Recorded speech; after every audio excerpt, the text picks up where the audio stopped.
What a podcast. Hell yeah. That was fun. I like it. I look forward to editing it, I guess.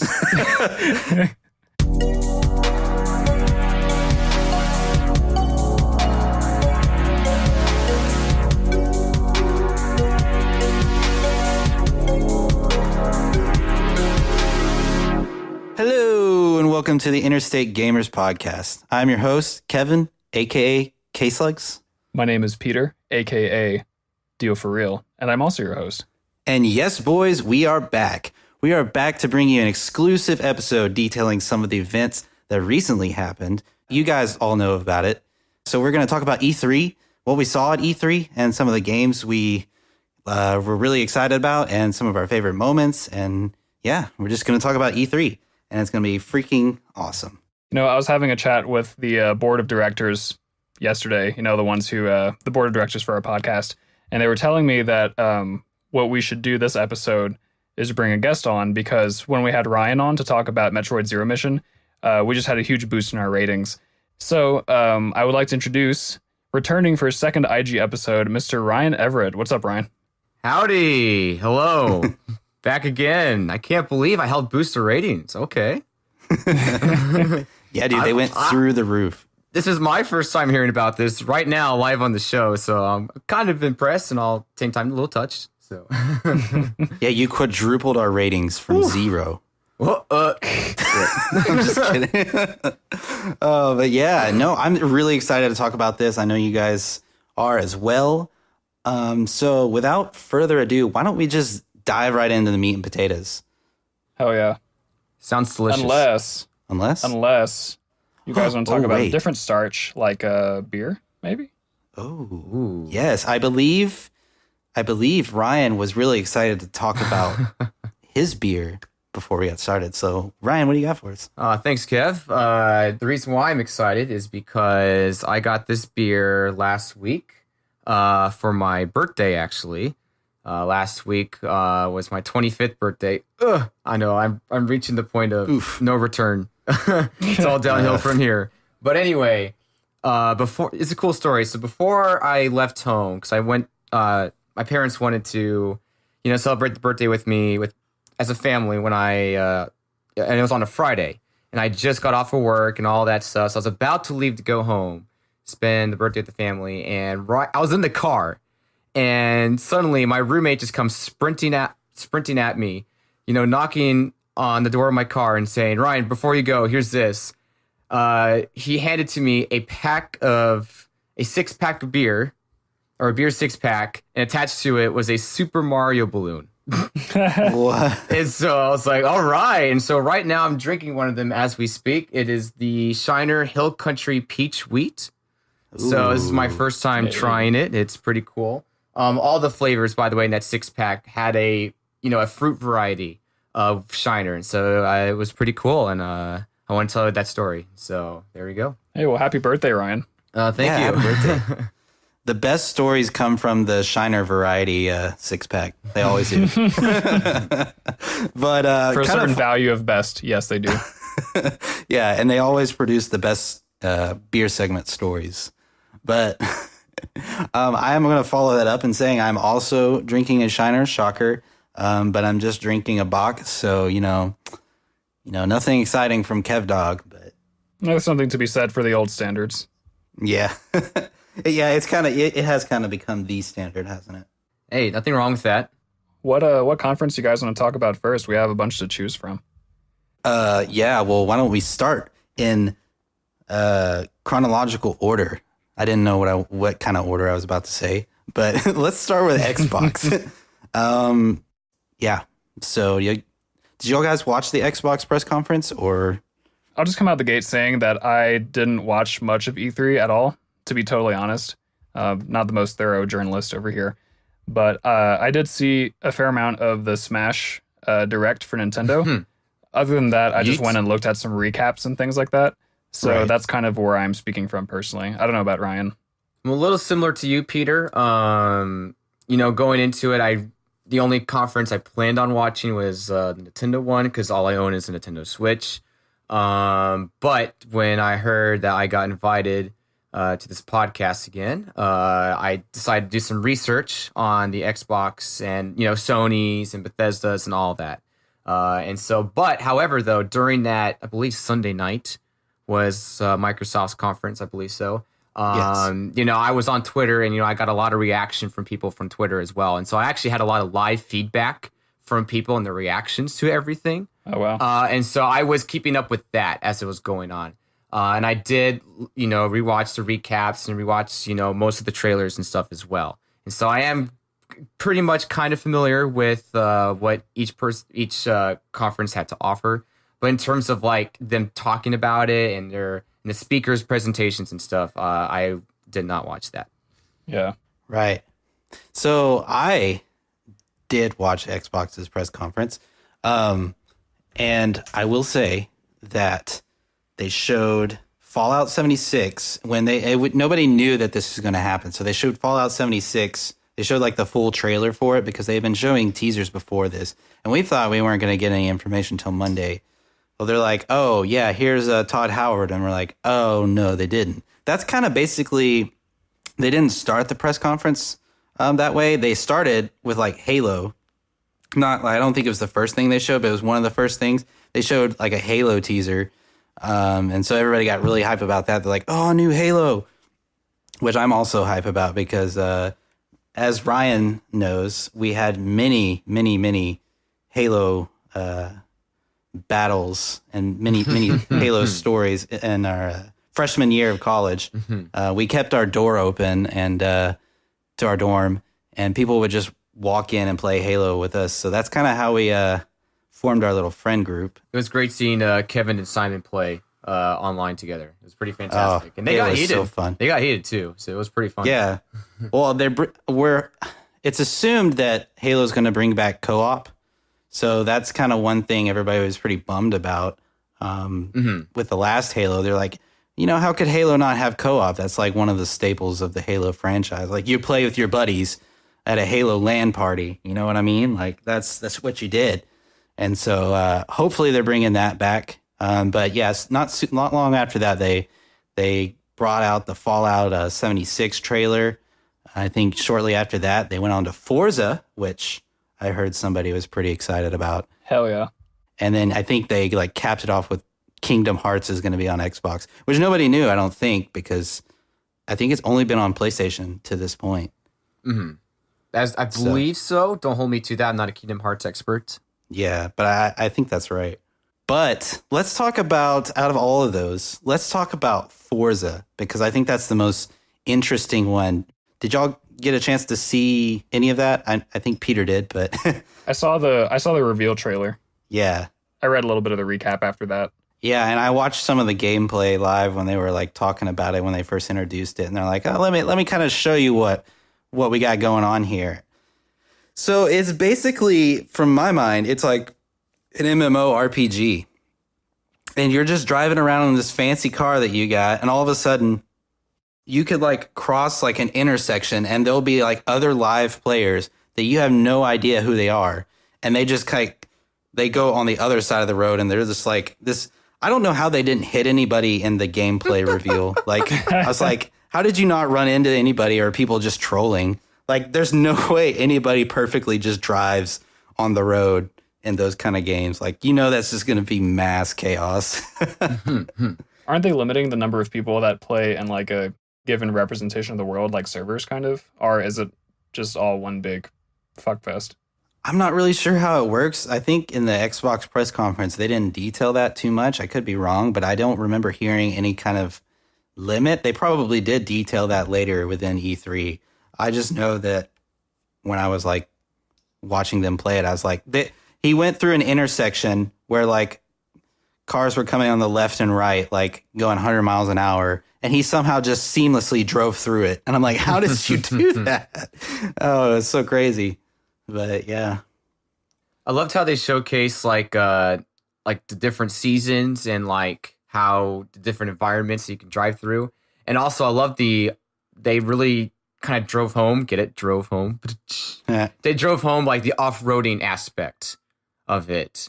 And so just off like no track necessary, no road necessary. We're just going to race, down this mountain or, through this field and stuff like that. And I think that was pretty cool that they did that. It looks beautiful. So I was pretty impressed. Yeah. The one thing that I'm not terribly stoked on, and I don't dislike this, but I'm not terribly stoked either, is the fact that it's going to be set in Britain. And the reason for that, I mean, it makes sense because Britain has a ton of automotive history, and so I understand it from that standpoint. But by the same token, the previous 3 Forza games have been set in Colorado, actually. The second one was in Italy, and I think southern Italy, northern France was the second Horizon game. And then the third one was in Australia.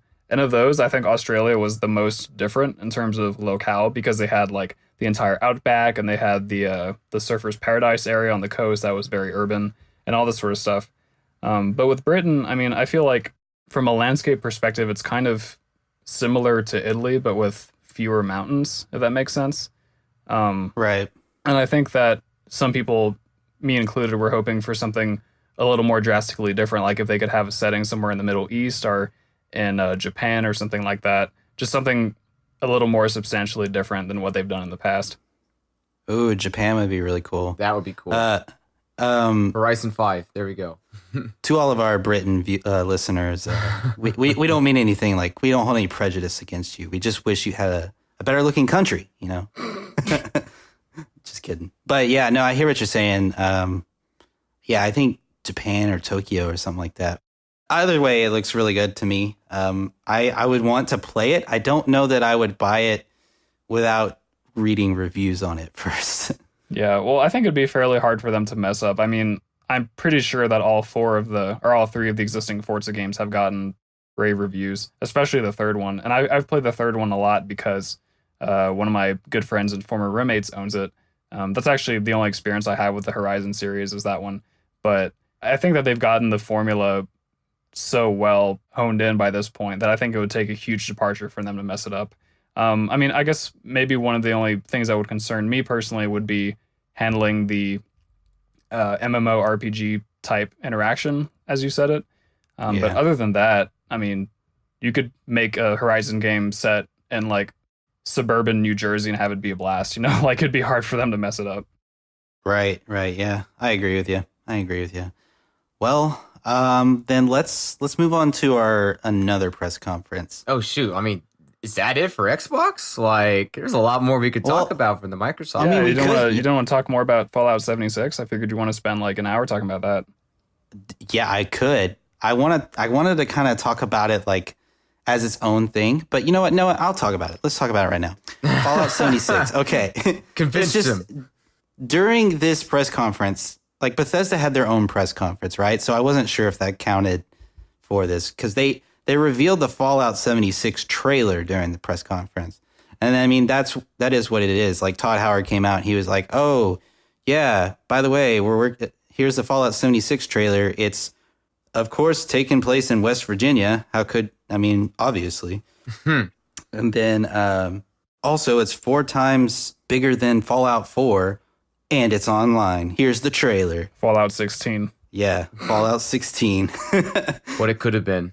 Then the trailer opens up and, they drop, you see this guy in a power armor before they dropped all the bombs and he's like looking out in the distance and all of a sudden the bombs drop and he gets kind of destroyed. But his power armor remains in the ground. So then the next scene switches to, it's Reclamation Day. You're coming out of the Vault 76. And your character emerges from the vault. And it just kind of shows these different scenes. And it shows the West Virginia world, which the setting looks amazing. I'm glad that it's not all destruction and decay. I mean, Yeah. A lot of people kind of complain about that and hate that from Fallout, but There was some decent color. Like, there's a lot of color. It's definitely the most colorful Fallout to date. That's for sure. Oh yeah, easy. But because it was mostly untouched from the blasts of the bomb. There's still radiation, but like the trees are still there and whatnot. So I really like that whole kind of concept that they ran with there. Yeah. So most people don't like the destruction and decay from like the older Fallouts. I will say that's kind of like what it's supposed to be, but it's not bad for them to kind of change up how that works.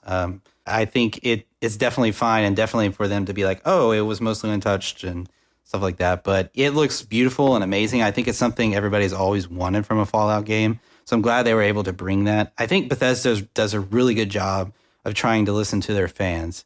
So that's one thing that I'm really happy that they decided to go with. And a lot of people are kind of hating on them kind of going to multiplayer because they're like, oh, you're just watering down Fallout more and more until it becomes like a Call of Duty or a Battle Royale game. And that's not what Bethesda's interested in. Like, yeah, they want to reach as many fans as they can as possible. Mm-hmm.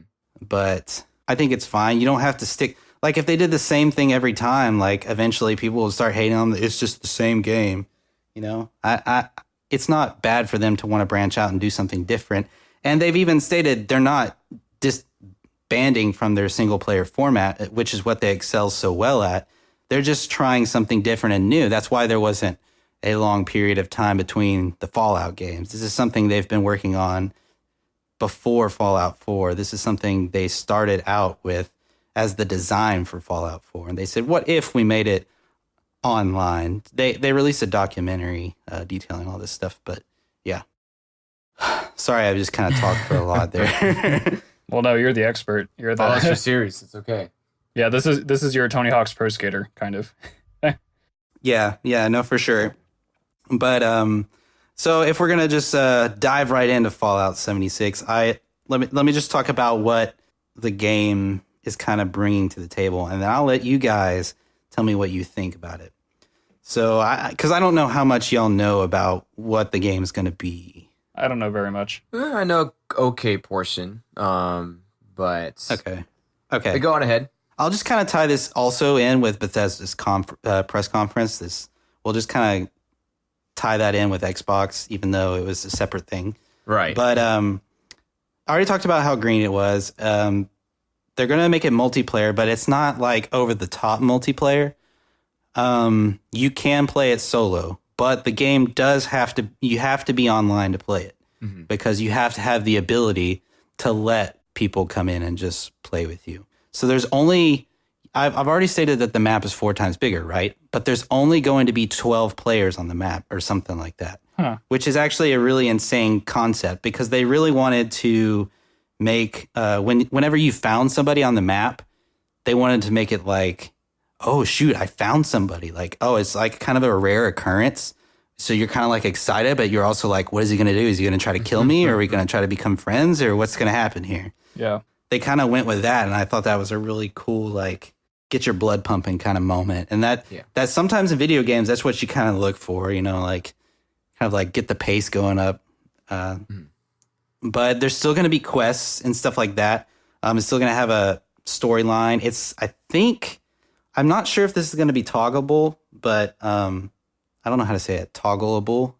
But it's going to be like a survival mode that I play on Fallout 4 a lot. Where I think you have to eat, sleep, and drink. It's not going to be like super strenuous. They really wanted to drive that point home, but it is going to be kind of a survival game, but you can partner up with people and build bases and things like that. So that's pretty cool. So you can have like a group of friends over here. Like, let's say as a podcast, we decided to all get Fallout 76. We're like, all right, we're going to go on quests together, do all this stuff. We're going to level up and play every night. It's going to be awesome. So we all go and build our base, and we're doing quests, and we run into another group, and they decide not to kill us, not yet. But they get all the nuclear launch codes because there's various nuclear sites across the map, and you can obtain nuclear launch codes. These launch codes are actually really hard to obtain. They're not like super easy to come across, like... And each person gets their own code. So let's say one team all gets like these nuclear launch codes and they go to a nuclear site. They can all decide that they don't like us and they can send a nuke over to our camp and destroy our camp and everything in that area. And then from where our camp used to be would emerge a new type of environment. And so like you can go and explore the damage and we would all be dead. I did not know that. Okay, that's awesome. Yeah, it's actually a really, really cool concept. But I don't think your character's not gone forever, but your base and stuff like that might be. But there's also consequences and stuff like that, and everybody in your party might not want to nuke the other team. But anyway, I thought that was a really cool design concept. There's not going to be VATS, which is kind of like the turn-based thing they would implement in Fallout. Well, there is going to be VATS, but it's not going to slow down time. So that's going to be interesting. There's a lot of questions coming out of this, and a lot of people are hesitant. But from what they showed me, it looks like a good game, and I'm very excited to play it. So Yeah, it seems like they're treating this also kind of as an opportunity for them to explore these different mechanics and different approaches. And you can kind of tell that from the name of the game even. It's not, Fallout 5. And if this is something that they've been working on since before Fallout 4 was released, then that probably just means it's been kind of a spin-off in their minds. That might be one way to put it. yeah. And I think it's really cool for them to sort of take that leap with this game. Yeah. It looks like a lot of fun. You can after you accomplish quests and stuff like that, you and a bunch of friends can do different kind of selfies, and you can get different kind of gear when you go on these quests. And so maybe I get a cool helmet or something like that, or a cool jumpsuit. I don't know. And there's only a certain amount available on the map. So maybe another team's already been there and they took some, but there's one left. Kind of makes items rare and things like that. I don't know. The whole idea is really neat. And so, yeah, I'm excited to play it. I want to play it. Yeah, it's cool to hear that excitement from you. Because both my brothers, my younger brothers, they are big Fallout fans, especially my closest brother, Steven. He played, the heck out of Fallout 3 and Fallout 4 on his PC. And before Smash, was announced, that was the one thing that he really was just was talking to me about, was Fallout 76. And he was very excited about it. The part that he's looking forward to the most is that actual co-op play, especially because he wants to play with his roommate, some of his other friends. And all he wants to do, his main thing he wants to do is get those nuclear codes. That's the thing he's the most excited to do. And so I'm glad they implemented that in, because, it's like a goal. It's like an attainable goal that everyone always wanted to do. I mean, come on. It's like shout outs to, Modern Warfare 2, back in the good old days, trying to get the 25 for the tactical league. Yeah. And so it's a cool, obtainable goal. I also really like the decision that, only 12 people can be on the map at the same time. Is that correct? Is it 12? Yeah, I think so. Okay, and I like that because, yes, it makes those, person-to-person interactions kind of rare. But I like that because I think a strength that Fallout has is its ability to be isolated. And it kind of has that, that Metroid-esque feel of isolation and, creepiness and, trying to live out on your own in survival.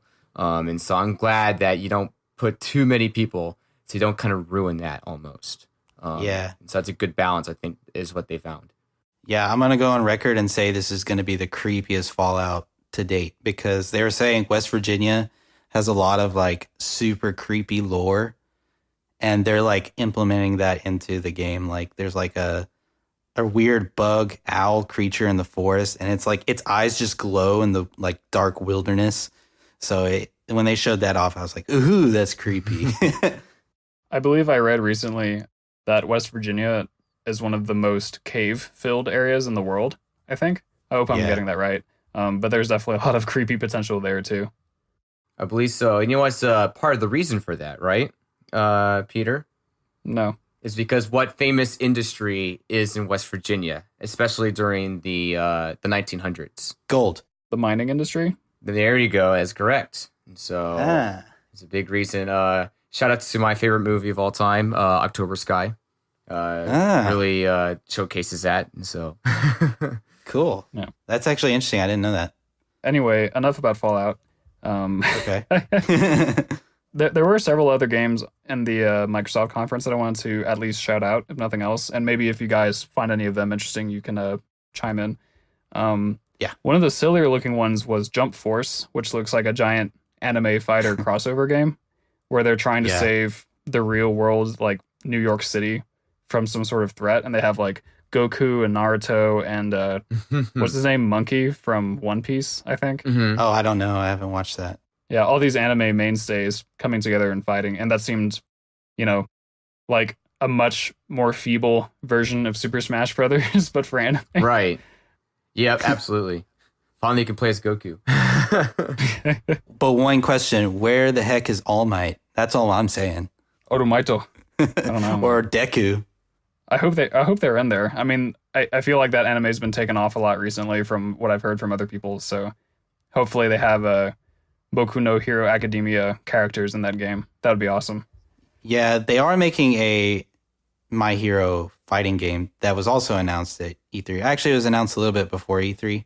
But while I was watching them, the creators of this game talk about Jump Force, and they asked them, are any My Hero Academia characters going to be in this game? And he said no comment. So I don't know what that means. No comment. Next question. Yeah. Another game that piqued my interest was Session, which looks like it's going to be a skating game. Well, it definitely will be a skating game. But I think all that Session got at the conference was like a 1.5 to 2 minute trailer that just showed a little bit of, I think it was gameplay. I don't think it was like pre-rendered footage or anything.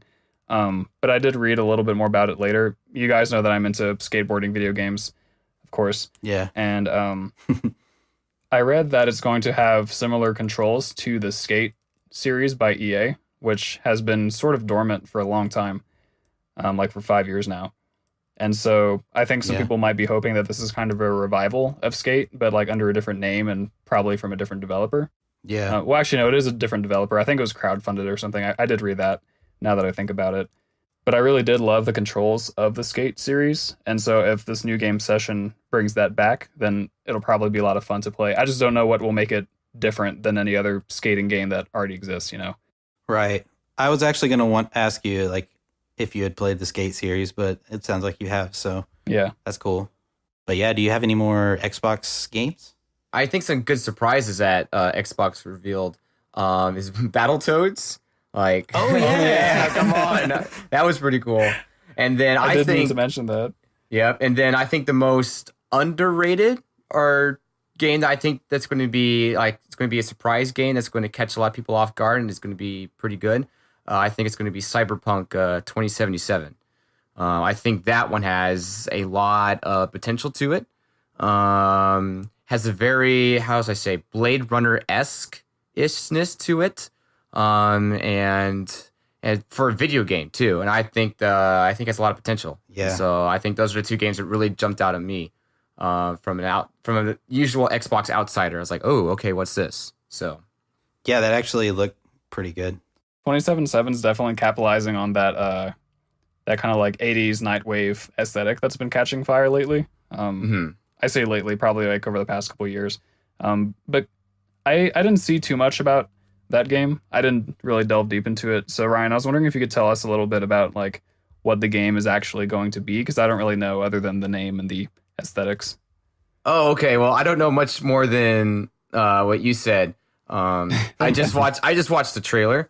So basically, what I got, from the trailer, it has. I mean, are you guys familiar with Blade Runner at all? And have you seen like the recent one, 2049? I'm familiar enough. Okay, so I'm not quite sure what the relation is between who's human and who's robot, stuff like that. But it basically takes place during that time. And I'm trying to. There's really not much of a plot you can really tell from the trailer, but I wouldn't be surprised if everyone's a robot in this game. Actually, I'm not even quite sure. But either way, I don't know. It's just a cool cyberpunk futuristic game, and I like sci-fi, and so no, it just piqued my interest, and that's about it. Yeah, I heard a lot of people, or I saw a lot of people in the chat getting really hyped about it, and then our boy Chris texted me about it. He said this game looks pretty cool. So yeah, I do think it is a very underrated game, and that's I think you're right. I think it'll catch on. Yeah, or underrated trailer, I should say, because we can't say it's underrated game because it hasn't come out yet. True, but underrated reveal, interesting. I should say. Yeah. How about that new Ori game? Kev, I think you're pretty familiar with the Ori franchise. Oh, that looks beautiful. I can't believe they're going to do another Ori game, but yeah. Chris and I attempted to play some of the other Ori games on stream one time. I don't know if you remember that, Peter. I do, yeah. Chris really likes Ori. I kind of just live vicariously through him because I just watched him play it, and I had a lot of fun watching him play it. It's a really interesting platforming game that a lot of people really like. It's beautiful. It's such a beautiful game. It kind of reminds me, this is not a very good comparison, but Donkey Kong Tropical Freeze-esque, kind of. Donkey Kong Tropical Freeze is a very serious, or is not a very serious game. It's kind of more silly than Ori. Ori is like, it's cute at some points, and then other points it's like very serious and intense. But there are some levels in Donkey Kong Tropical Freeze that remind me of Ori a lot, and like kind of the aesthetic that they have going on there. So yeah, very, very interesting game. Beautiful. That's what I love about that game. It's just so good looking. The aesthetics. So there is one more game from the Microsoft conference that I want to shout out, and that is Sekiro: Shadows Die Twice, which is a ninja game from Software, famed for obviously the Dark Souls series and for Bloodborne. Mm-hmm. And actually, From Software seemed to have a pretty interesting presence at E3 because they had this game and then another one under the Sony conference, I think.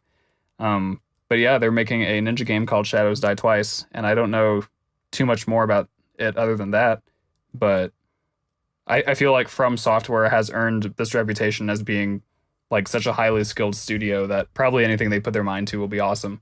And so if they can put a really cool Dark Souls-esque spin on a ninja game, that only sounds like it could be great, really. Yeah, they could only win with that concept. Dark Souls ninjas. I saw a meme that was like, you know that the anime guy where he's like holding up a butterfly and they say, "Is this blank?" Oh, that meme is everywhere right now. Yeah, so I think it's actually resurged because it's kind of an old meme, I want to say. But it is? I have no idea.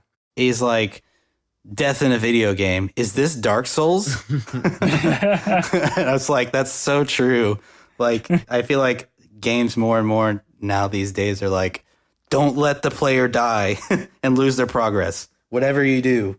Didn't you say that Star Fox was like Dark Souls or something once, Kevin? Yeah, Star Fox 64. I did make that comment, and that. Can confirm. Well, I'm trying to remember why I made that comparison, but I had a good point when I talked about it. You're talking about like trial and error or something like that.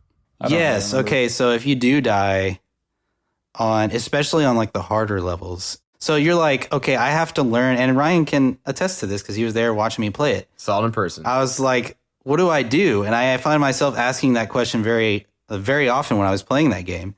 And that's kind of what you do in Dark Souls. You die and you're like, what do I do?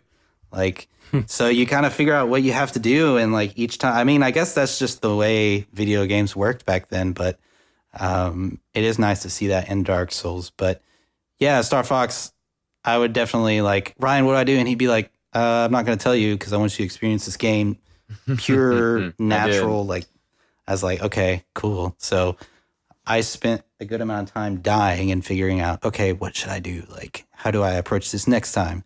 Once you get Star Fox down, though, it becomes a lot easier. Like, once you get like, okay, I know what to do, you're like, all right, this isn't as hard as I thought.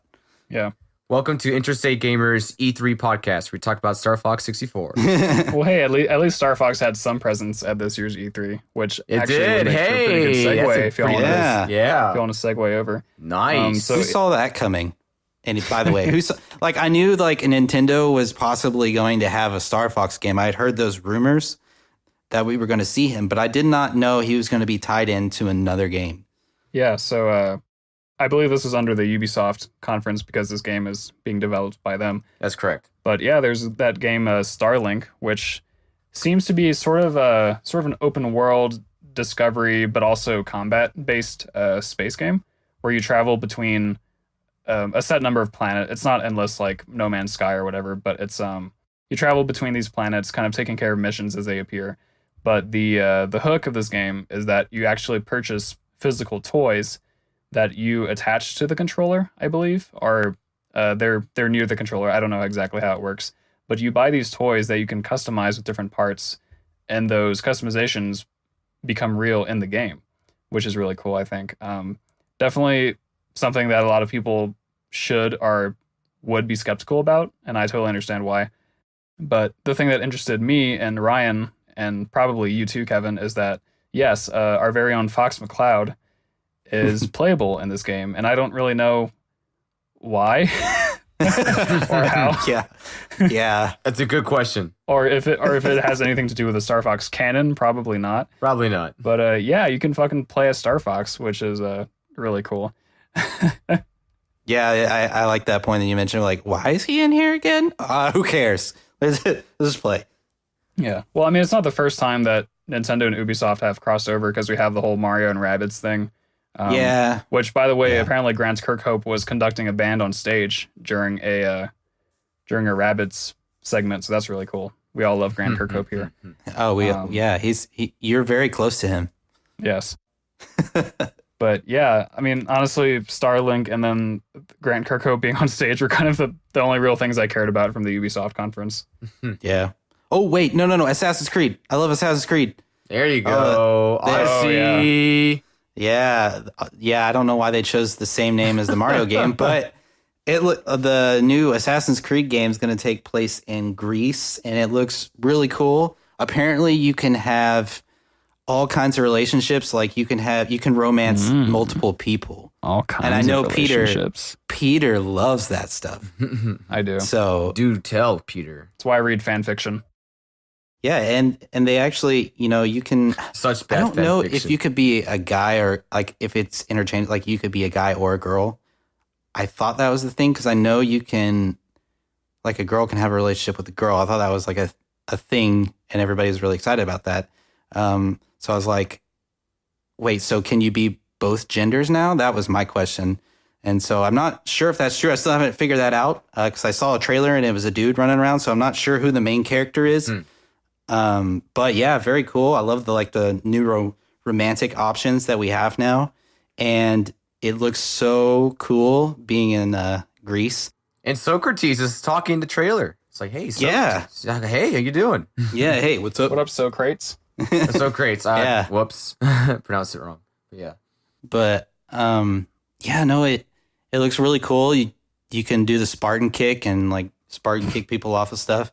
It looks like boats are making a comeback, which was super good from Black Flag, which they should have capitalized on, but they kind of did and made their own game of it. I think that's what Skull and Bones, which is a game that I'm really excited for. I think that's being developed by Ubisoft. I think that's it's definitely being because they're the people that made the Assassin's Creed Black Flag portion of because that game was about pirates, and so everybody loved that aspect about Black Flag. So they're taking that, expanding it into a bigger, more broader game. In that game, excuse me, the beer is getting to me. Yeasty Boys moment, but that game looks amazing. Like, have you seen the aesthetics on that game, Peter? It is, oh my gosh. If you haven't, you need to go look it up after we get off this podcast because it looks so cool. It's much better than the concept of Sea of Thieves. That game is garbage. Sorry, anybody who loves that game. Hey, the water looks fantastic in that game. So to answer your question, I have actually seen the aesthetics of this game because I did see I saw like 2 minutes of the 6-minute trailer, I think it was. But yeah, I was actually going to ask you what would make this game different from Sea of Thieves, because I don't have any experience with Sea of Thieves, but you probably do. It sounds like you do. I do, and this kind of actually segues into a funny story. So I was interested in Sea of Thieves. I knew Aaron, my good buddy Aaron, who's also in the Yeasty Boys, he was playing it and with some of his friends. And so I was looking into it, and someone from work had actually told me to check it out. So I was like, oh, this is going to be a cool game. And I dropped my controller while looking at the game preview menu, and it automatically purchased it for me. And I was like, no, because they were doing like a free trial period and I could have done that, but too late. I already purchased it outright. So I spent $60 on the Sea of Thieves game, and I'm like, all right, might as well go and play it. And there's not a very good plot to the story. There's like, it starts you out in the game. You have no idea what you're doing. It just drops you into the world, which, I mean, Zelda did that, but somehow that worked. But this game, when you have multiple people coming into the mix, you kind of need to like have like a point. Like what are my goals and objectives? But really, from what I could figure out, is this game's all about goofing around, and you can kind of see that from their trailer. It's fun to goof off, and you could do really weird, random things. But the premise, kind of, if I could put one to it, is if you get like a bunch of buddies together, or maybe just random online people, you get your own ship, and you just kind of sail from island to island, and like try to get treasure from island to island. But you can't really do a lot with that treasure, or nothing that I've found out, because they kind of just drop you in the game. And a lot of mass chaos ensues. Just running into other people gets kind of hectic. You can choose from different boats, which I think is also a thing in Skull and Bones. But I think Skull and Bones is taking more of the Assassin's Creed kind of route, in that it's getting off the boat and stuff like that is cool to Sea of Thieves, but I don't think that's what would make the pirate game the most amazing. And I think it's all about the boats in Skull and Bones, which I'm glad they're putting a lot of emphasis on the boats. So your boat is going to be super customizable. It's going to have different like aesthetic options. You can upgrade it. You can do different options to it. You give you different sizes, I think. You also go around looking for treasure. I think there's a storyline. He thinks. And you definitely can play with other people. It's just, it looks a lot more put together, because I think they've been working on it since Assassin's Creed Black Flag, which came out quite a while ago. Like my second or third year of college. Yeah, I remember actually when you got that game for the first time. Yeah. So, yeah. They're really putting a lot of focus and emphasis on this game. And it's kind of funny. This is Ubisoft, and they're making this. You know, I love Assassin's Creed and all that stuff. And it's the same people who are making those games. Well, Rare, who made Banjo, made Sea of Thieves, and I don't despise. It's just not a great game in Sea of Thieves. Yeah. And it's not the same Rare either. You know, so many people have left or changed or whatever. So I wouldn't even call it the same company, really. Yeah, it is fun to goof off. I will say it is very fun to goof off in Sea of Thieves. And I think that's kind of what everybody plays it for right now. So yeah. I don't have a segue for this, but I did want to point out, I don't know if you guys saw this little tidbit, but Just Dance 2019 is going to be released on the Nintendo Wii. What? No way. Yes, Just Dance 2019 is coming out for the current gen systems and also the Nintendo Wii. That's actually kind of amazing. Which was released in 2006, I think. That's actually this is amazing. a 12-year-old console. This is insanity. They discontinued that like online service for that game, or that console. You don't play Just Dance with the online service. They also discontinued the console, I think. Yes, they did. I know. I think it's funny. Like, they don't have a working online functionality, but hey, I know a lot of people who just casually have a Wii, and they do that for the dancing games. So actually, that's not a bad idea whatsoever. Because this past year, the place I work at, the Cambridge, one of the RAs there hosted a Just Dance Hall event in the theater room. And obviously she brought her Wii and all of her different Just Dance games, and that was this year. So just saying, I don't think it's that terrible of an idea. I think it's kind of funny. No, it's not. It's not a bad idea by any means, but it is hilarious. Yeah, the Wii funny. is the Just Dance console. Just saying. Yeah, you're right. Also, if you're at a game store, where do you put that game on the shelf? Like, do you put it with the Wii U games, or do you put it with the Switch games? Like, what do you do with it? Wow, I don't know. I think you would put it in the garbage. No, like Shots fired by Peter. But It's bold and brash. I would say off to the corner somewhere, like by the Nintendo Wii games, maybe next to the Wii U games, and stick it kind of with them. Maybe what you do is you have a little point of sale installation for it. I forgot what it is. For the Wii version. Not just for the Wii version, although that is a possibility, but just for all the versions together. So it's like Yeah. Just Dance 2019, find your console, and then it has like all of them, and then the Wii's just at the very bottom, like 2 inches above the floor. That's what I think. They could just make it part of a sick deal. Like buy our used Nintendo Wii's and you get a free Just Dance 2019. Something like that. That's what I would do. Y'all need to be on the GameStop's marketing team. Yeah. Cool. So yeah, what do you all want to talk about next? That Spider-Man. for Spider-Man. All Move on right. to Sony. Yeah, let's do it. I've been wanting to do that one. Absolutely. Kevin's really looking forward to Spider-Man, which, by the way, looks so much fun. Yeah, it does. It looks amazing, and like all the like action stuff. I loved playing the Spider-Man 1 and 2 games on the PlayStation back in the day.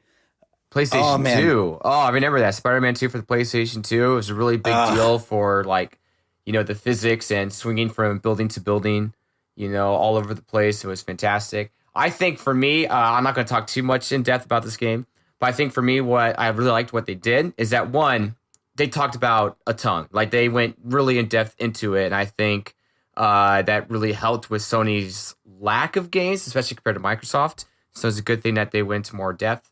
But another thing is like the villains. That was something I think that they just really nailed it. And a lot of people were excited for was the amount of villains and who the villains were. I think that's something that they did a great job of. Yeah, I think Ryan's right. Everybody's super pumped about all the villains just beating the crap out of Spider-Man. But yeah, the game looks awesome. It's very reminiscent of like Spider-Man 2, which was amazing, where you could just kind of swing around and do whatever. And they know people love that, and they wanted to bring that back, but with like modern day capabilities. And boy, did they do it. Oh, it looks so good. I know there's probably a lot of like God of War-esque, just push this button to flip over here and do a triple backflip. That's reverse. okay. But that's okay. That's what I want. Yeah, it looks amazing. And I think it's going to be very like open world, and you can just kind of run around and do whatever.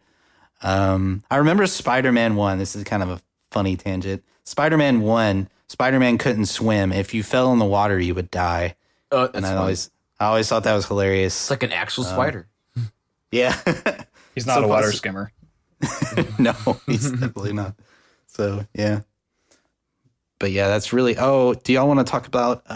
what's another PS4 game that... Last of Us Part 2. Last of Us Part 2. Yes. Yo. Yes. Oh yeah. So inform me of Last of Us, because I'm not too familiar about it, but what makes it hype? Like, what's the hype? Last of Us 1, basically it perfected what people like to call the movie experience, but it's a video game. It's like a movie video game. I don't know what the actual word for it is, but you're basically like in a movie, but it's still a video game itself. And I think it perfected it. Last of Us, famously won Game of the Year when it came out, especially because through its storytelling, its development of characters. The acting was really good. The acting was really good. The voice acting and, and the facial features, it was all very believable. And I'm trying to remember, it's killing me that I don't remember the two main characters' names. I'm sorry, people. I've never played it. So Joel that's and why. Ellie. Ellie, yeah, Joel and Ellie. I remember Joel, I just didn't remember Ellie. It's cool that she's like, a lot more grown up in the new trailer. So that's actually pretty cool, because I know Ellie has a soft spot in a lot of people's hearts. And so like oh my gosh, she's grown up now, so that's really kind of cool. But that's kind of why Last of Us is a big deal, is because of its story. It was like a book, but it was an interactive video game, through a story that was book quality, and so that's why it was really popular. Right. Yeah, if I can chime in here a little bit about the story in particular, I found the world that it created just so compelling. Zombies and that sort of thing has been kind of a big cultural meme for a long time now in the US. But I think this game did it really well, where it gave kind of like a semi-plausible origin for the zombies, and they didn't call them zombies actually, which I think helps personally, just because I got tired of hearing that word so much. Yeah. But it just did such a great job of allowing you as the player to form connections with all these characters because of the trials and tribulations they were going through and just how real it all felt. And the ending of the game, I'm not going to spoil anything, but the ending of the game put me kind of in a shock. And for the next 3 days, I just kept thinking about how that game ended and like the implications of it, which is something that no actual book that I can think of has done to me. You know, like I just think the storytelling was of that high quality. And not to mention it did win Game of the Year and like probably every other award in the industry and all this other stuff. So this is a very highly anticipated game for sure. Wow. Yeah, I had no idea. I did hear people talking about how like intense and gory it was. Like how like what she had to like kill some dude. I don't know. It was really intense how she killed that dude in the trailer. Yeah. There was some intense dude killing in The Last of Us Part 1 for sure. So okay. Cool. We're now going to call the first one Last of Us Part 1 now. Even though it's just The Last of Us. We're just going to call it like Part Star 1. Wars Episode 4. Yep. Was there a cliffhanger at the end of 1? I mean, you don't have to tell me, but Not really. It wasn't so much a cliffhanger as it was very open-ended. Like you didn't know what they were going to do next. right. You didn't know if there was going to be another game. Right. That's correct. It's still a standalone game. It's just, I won't really spoil it, but for anyone that hasn't played it and they want to play it before the sequel comes out. But basically, once they got, done with everything, they just kind of, they not driving off to the sunset because it wasn't a happy ending. It was, just an ending. And, you don't know if it's all over, what are they going to do now, how it's going to affect their lives, stuff like that. And so, Yeah. I think, yeah. Cool. Yeah. I need to play that game because I've heard nothing but good things about it. So maybe I'll pick Last of Us Part 1. Oh, gosh. And then I'll pick up Part 2. We're starting to trend right here. Yeah. Part 1. But I'm glad they made it a full game, and I think that's how games should be made. You make a full game, and then you build with a sequel. You build upon that. So I really like that format. I don't like open-ended stuff. I guess that's part of the draw and what gets people to buy the next one sometimes. But Halo did that, Halo 5, and just put a sour taste in my mouth when they did that. So Yeah. So we have also a remake of Resident Evil 2. How about that? Ooh. I've always wanted to play the Resident Evil games. I could just never get anybody to play with me. So who knows? And then obviously Kingdom Hearts 3, I think, is also a pretty big deal. Oh, That yeah. people were very, very excited for. Yeah. And they have Pirates now, and they have Frozen Right. now, and all sorts of hype stuff. And Pixar. Yes. Oh, really? Pixar too. Yeah. Monsters Inc., Toy Story. There's a bunch of them in there. And they Wow, look I didn't know that. great. They Yeah. look like movie-esque. Like it's Mike Wazowski from the movie. It was really, really, really cool. Like you should see like the That's little awesome. interactions they have, and it's funny just seeing like Goofy and and Sora and all of them interacting with those famous Pixar characters. So that was pretty cool. I really like that. Yeah, I've heard people like talk about how Kingdom Hearts is like this really serious game, and you're really into this storyline. You're like, and all of a sudden, like Goofy's just standing off to the side. And you're just like, this is awesome. Yeah, I really actually want to play Kingdom Hearts 3, but I feel like I need to go back over the Kingdom Hearts because I played them with my friend who lived across the street, and I played Kingdom Hearts 2 a little bit. I used to play that game, Jack and Daxter, and Hey, there you go. Sly Cooper with him. He had all those Sly games. Cooper. And I would play that at his house, and Kingdom Hearts was one of them. And I never got to finish it. And so I don't really know all of the storyline behind it. So I feel like if I just jumped into 3, I would be lost. So maybe I need to replay those. But I don't have a PlayStation, but I've been contemplating on getting a third console. Okay, there you go. And wasn't our friend Brandon or Simon really interested in the Ghosts of Tsushima? Did I pronounce that right? Brandon, yeah. I don't know. I didn't see anything on that game. I know that was also announced during Sony's conference as Yeah, well. it's going to be an open world samurai game. What? That's actually pretty cool. look incredible. They have just leaves everywhere, leaves up the wazoo. Oh my gosh, So many leaves leaves. make The a wazoo. game, make or What a break a game. descriptive word. We actually talked about in Stardew Valley how we loved the leaves in fall. Yeah. Yep. But yeah, cool. One other thing I think that's worth mentioning for Sony is that From Software has a new VR game coming out, PlayStation VR, called, I don't know how to pronounce it because it has a bunch of weird accent marks, but Deracine or Deracine or something like that. It's a French word. And it looks like it's going to be kind of an immersive, well, I guess VR is always immersive, but it's going to be an experience where you're in, I believe you're in France in like a couple centuries in the past. And I think it's going to be one of those games where you're kind of exploring someone's like half forgotten memories or something kind of like that. And a lot of people were really interested to see how this is going to play out because, again, From Software is all about the Dark Souls series and all that. But between the Ninja game I mentioned earlier and then this very non-combat oriented VR game, I think people are really interested to see what they bring to the table. Yeah, that sounds pretty interesting. So can anybody tell me Square Enix, what do they do? Like, why are they a big deal? They're the company behind Final Fantasy. Oh, okay, that makes sense. So they're making this game that I am absolutely going to get and absolutely love. I played the demo on it on the Switch. It's amazing. Octopath Traveler. Yeah. I encourage anybody who has a Switch to try out the demo, and you'll I'm instantly definitely probably fall going in to try it love. out. For sure. You'll instantly fall in love. You're starting to convince me, Kevin. You're starting to convince me. Dude, it's coming out next month. And there's basically the premise behind it is there's 8 different characters. And this is an RPG game, but they all have their own storyline. And you play through their storyline. You're these characters, you kind of grow with these characters, you form relationships. Each of them has different kind of abilities that they can do as well. You can also get armor for them and stuff like that.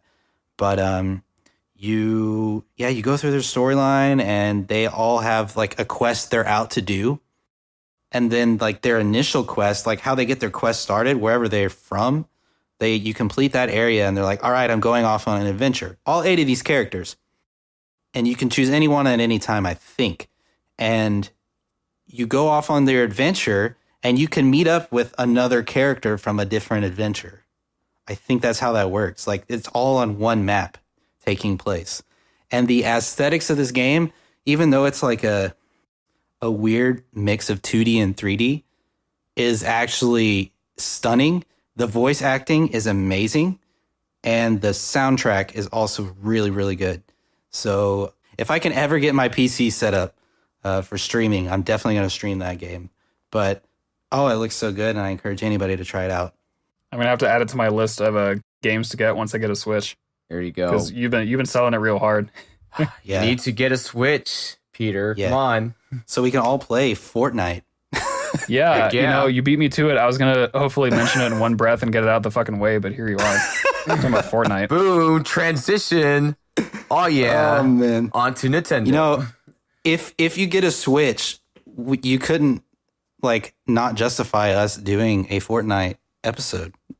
That's true. Actually, I was going to ask you, do you, like, would you have any reason personally to get Fortnite on the Switch? I already did.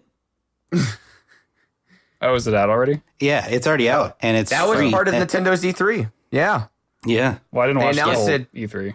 Yeah, they announced it during E3 that Fortnite's coming out right now. And so Yeah. I think that was pretty cool. And it's been very successful. Like, within a 24-hour period, they had 2 million downloads. Oh my God. Yeah, in a Yeah. 24-hour period. It's That, really, really that cool. doesn't sound real. Yeah, it's crazy because everybody's been looking forward to this, and myself included, because you could take this game that's super popular, and I won't lie, I love playing Fortnite. I don't care how popular it is, it's a good game to me. Mhm. And it's crazy you can now play it on the go. Like, it's so underrated to be able to play it in your bed or on the toilet or, at a friend's house or while somebody's watching something. Like my girlfriend, say she's watching Gilmore Girls. I want to play Fortnite. Problem solved, I can play Fortnite. Marriage saved. Yeah. Kevin, I had this thought when you said playing on the toilet. Where are we dropping, boys? Well, after I drop this deuce real quick, we're going to go over to the to the towers. Oh gosh, Tilted Towers. Tilted Towers. Let me drop this deuce real quick. I was trying to think of some pun, but I'm not familiar enough with Fortnite to make it. But I knew that there was one there. I'm really glad that you brought it out for me. Oh yeah. But yeah, think about it. You can take your Fortnite anywhere on the go. And I know they had it on mobile, but nobody wants to play it on mobile. Now you have a legit console that you can take anywhere and play Fortnite. So I think that's really the draw behind it. And it's still free. So it's like, yeah, that's why I would still get it. They should have pulled a Just Dance and released it on like the Game Boy Advance or something. Nintendo Yeah, DS. everybody made fun of Skyrim, like being on like every console and them reselling Skyrim. If Fortnite like was like you had to pay for the game, there'd be a meme behind Fortnite for sure. But I'm glad Fortnite is free and so accessible. So Fortnite for iPod. Confirmed. Yeah. So I also, since we're on the Nintendo train now, I did want to talk a little bit about Daemon X Machina. Did you guys see that? Mm-hmm. I didn't. What's that? Yeah, so Kev, it's basically a mech fighter game where you're in a giant mech and you're fighting other giant mechs that are like AI from days gone by, but they've gone rogue and they're like making themselves stronger to take over the world or what have you. I didn't see too much about it, so Ryan, if you happen to see more than me, maybe you can chime in. I think you covered it for me too. So my Nintendo story for E3 is that I was looking forward to it. However, it was on a Tuesday. You know, as you know, most of us working Club going up. most of us working fellows, you know, have work going on 9 to 5. And so I have, you know, Nintendo's E3 pulled up on like one of my tabs, you know, secretly watching it, you know. Yeah. It's like, oh, you know, no one's looking. Okay, let me look at this real quick. I still got work done and stuff, and I didn't get to see the whole thing, so I watched it a little bit later. But one funny part is, I guess we'll go back to it, but actually I'll tell it now. And so during the Super Smash Brothers portion, you know, Sakurai made a joke in the very beginning, you know, like, you know, Super Smash Bros. Is a fighting game of, you know, Nintendo's All-Stars. And then the screen goes black and it says the end, you know, and then it said, just kidding. When that happened, you know, I couldn't help myself to laugh a little bit. And I heard my general manager being like, Ryan, what are you doing? And I was like, oh, this weather's really funny today, sir. I was like, right. So, yeah, so there's my funny story with that. Oh man, That's very similar to my Smash Brothers story, which I'll get to later when we talk about that. All right, By the way, sounds I was good. thinking we'd save Smash Bros for the end. Is that Yes, let's do good to that. everyone? Yes, absolutely. we have to. We would have to. All right. Yeah, but anyway, Daemon X Machina, this game, you pilot a giant flying mech that's fighting even more giant mechs. I really don't have much to say about that, but I'm not sure that a game like this has ever really been on a Nintendo console. And it did look really fun. It looked like you know, combat on just like a massive scale where you're like fighting among these huge buildings, and it just seemed really cool. There's one feature apparently where if you destroy a wall that has graffiti on it, because it takes place, you know, in urban areas, if you destroy a wall with graffiti on it, then you can like decorate your mech with that graffiti, which I think is a really cool sort of collecting aspect that they put in to improve the aesthetics of your mech. And yeah, I really don't have all that much. I did see a little bit of gameplay during one of the treehouse segments. I'm not sure that the person who was playing it was all that good, so I don't know if they really did the game justice, but it looked really cool. I just want to mention it because it seemed cool, but I don't really know enough to elaborate much more than that. They used to have a game on the OG Xbox called MechAssault, and I loved playing those games. I don't know that anybody remembers these games because every time I try to talk to somebody about this game, they're like, what the heck is that? But I used to love playing MechAssault for the OG Xbox. I think it was like a game you could get with the Xbox, but they came out with MechAssault 1 and 2. 2 did not do very well for whatever reason, so they just kind of died after that. But I'm glad another mech game is coming back because I do like mech games because of that game. Yeah. Oh yeah, well, maybe you should keep it on your radar then. Yeah, for sure. So we're on Nintendo now, right? Yes. Yes. Okay, Mario Party. Yes, Super Mario absolutely. Party. Oh, Yeah, Super Mario Party. It looks pretty good. Respect the super. return to form, back to the glory, good old days. Very excited for that. Yeah, I'm glad they're going back to the original format. It was kind of getting like don't Paper Mario this game. You had a good thing going. Good job. There you go. I was actually about to say that. So Yeah. So can you briefly explain to me, because I haven't played any Mario Parties other than literally the first one. Can you explain very briefly to me what departure the series had taken prior to this? Yeah, so Mario Parties 1 through 8, actually, and 8 came out on the Nintendo Wii when it first came out. Very much had a similar structure, which is a free roaming board where you can choose different directions, and you get to a star, and, you get the star, and you play mini games at the end of the turn, and, a bunch of crazy stuff happens, and, people hate each other. That's Mario Party in a nutshell. But when Mario Party 9 came out, they changed the system entirely. With Mario Party 9, they did something called the party bus system, is what people like to call it, where everyone's together on this bus and you move together. So there's none of this separate path and stuff, any of that. You're all together, which, by the way, I would defend Mario Party 9 to my grave. I think they did a great job with Mario Party 9 for what it is. And I really liked it, especially because it was more... it was much better for newcomers. Like in the old Mario parties, you can actually still dominate and win if you're better than the mini games than your opponents, because that's what was the most important thing.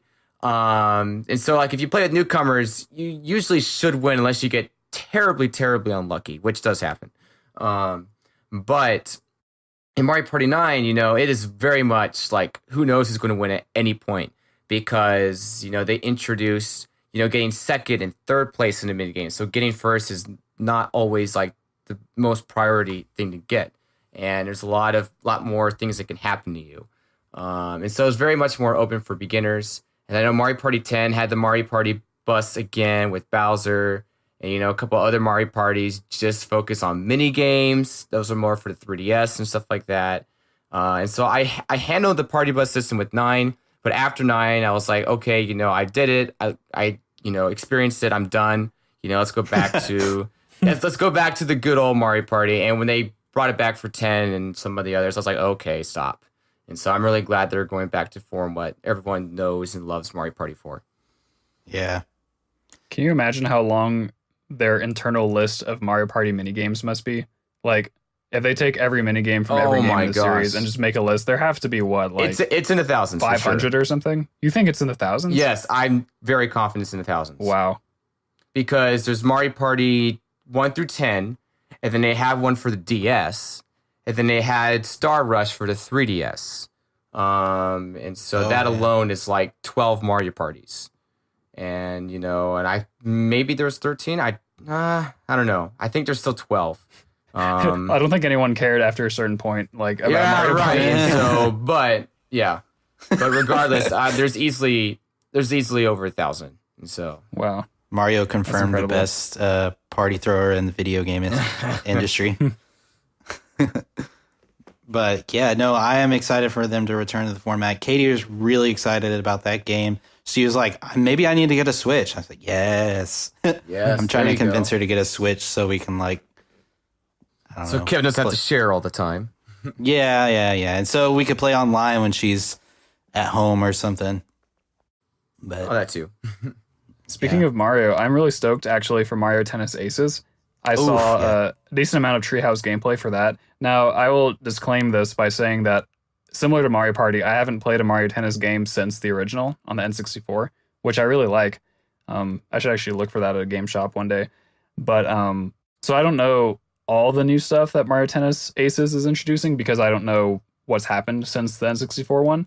But it looks really fun. Like, it looks crisp and smooth, and the features like aiming the shot look really cool. You could be Chain Chomp. Yeah, and you can be Chain Chomp, which I love. I love how they've been including like minor characters in their games. Like Dry Bones has always been a favorite of mine. Blooper's been in the scene for a hot minute too. He's been Blooper's in, coming back. I love that. But yeah, like Mario Tennis Aces looks like a grand slam to me. Yeah, I will say I played the demo for that game, and I actually got pretty frustrated with how ridiculously good some people already were. And so I kind of feel like Rip Kevin. I kind of feel like I would have more fun playing that with friends and people I know, and they have a story mode now. So I think I'm going to have fun playing that. Right. Well, Mario Tennis traditionally had a short story mode. I believe famously the GameCube one had it. Don't hold me to that, guys. I never played the GameCube one.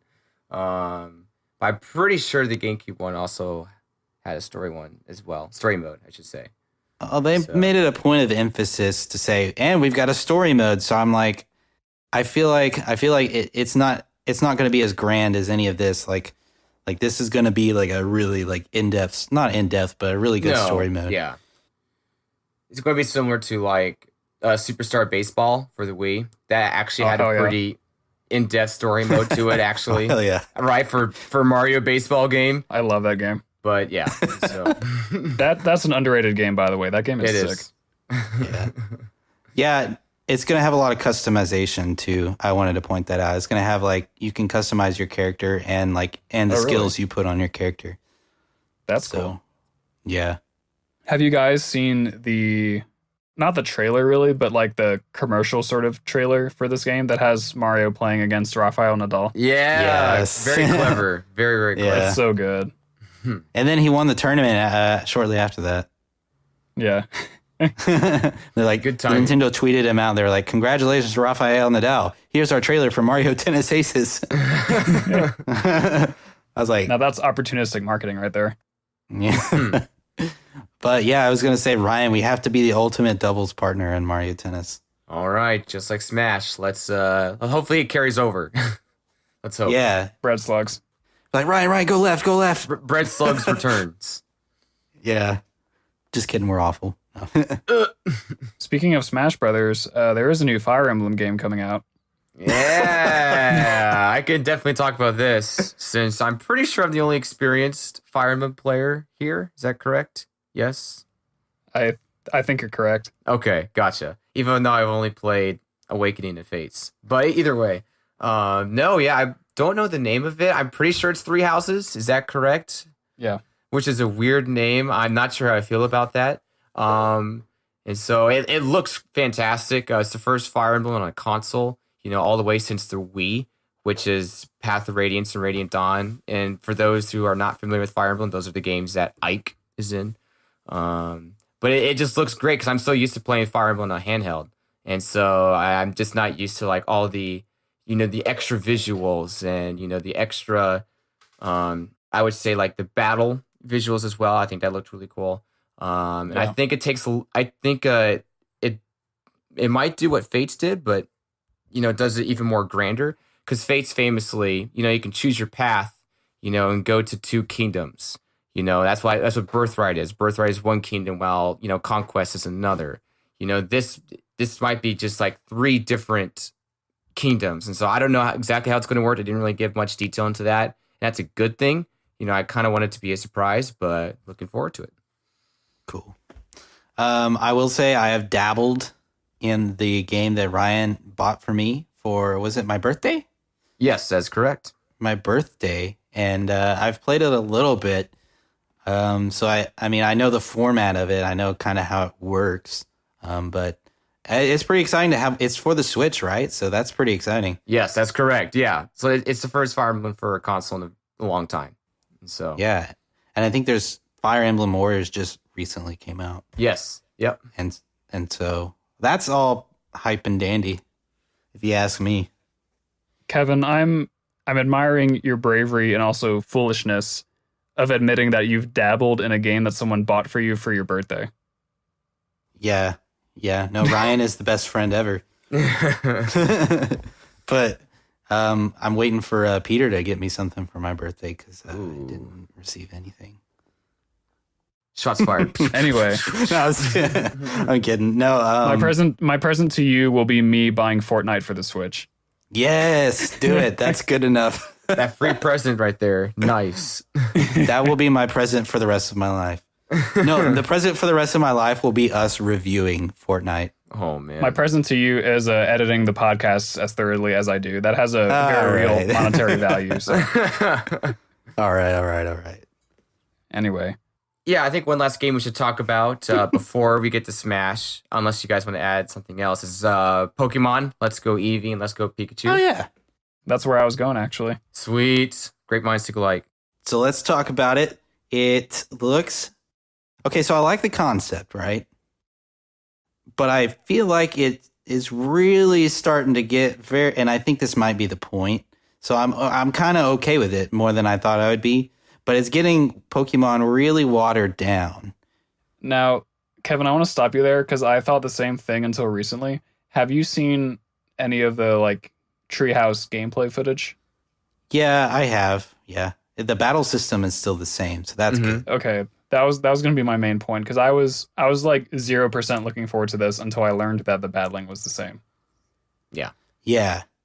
Yeah, the battling's the same. That's pretty good. I'm not too like upset about that, but I guess like the catching the Pokemon is really cool that you can go out and you can play Pokemon Go and you can upload your Pokemon onto the game, but it's like you can easily catch X Pokemon, which I guess, thinking about Pokemon Go and how that works, only the common Pokemon appear around you, but traditionally when you played like Pokemon games, especially Yellow, you go through the first area and you're catching Rattatas and Pidgeys and that's it. Whereas like now it would probably be like some weird Pokemon like not weird, but Tentacruel. You could just straight up catch Pokemon. a Tentacruel. Whoa.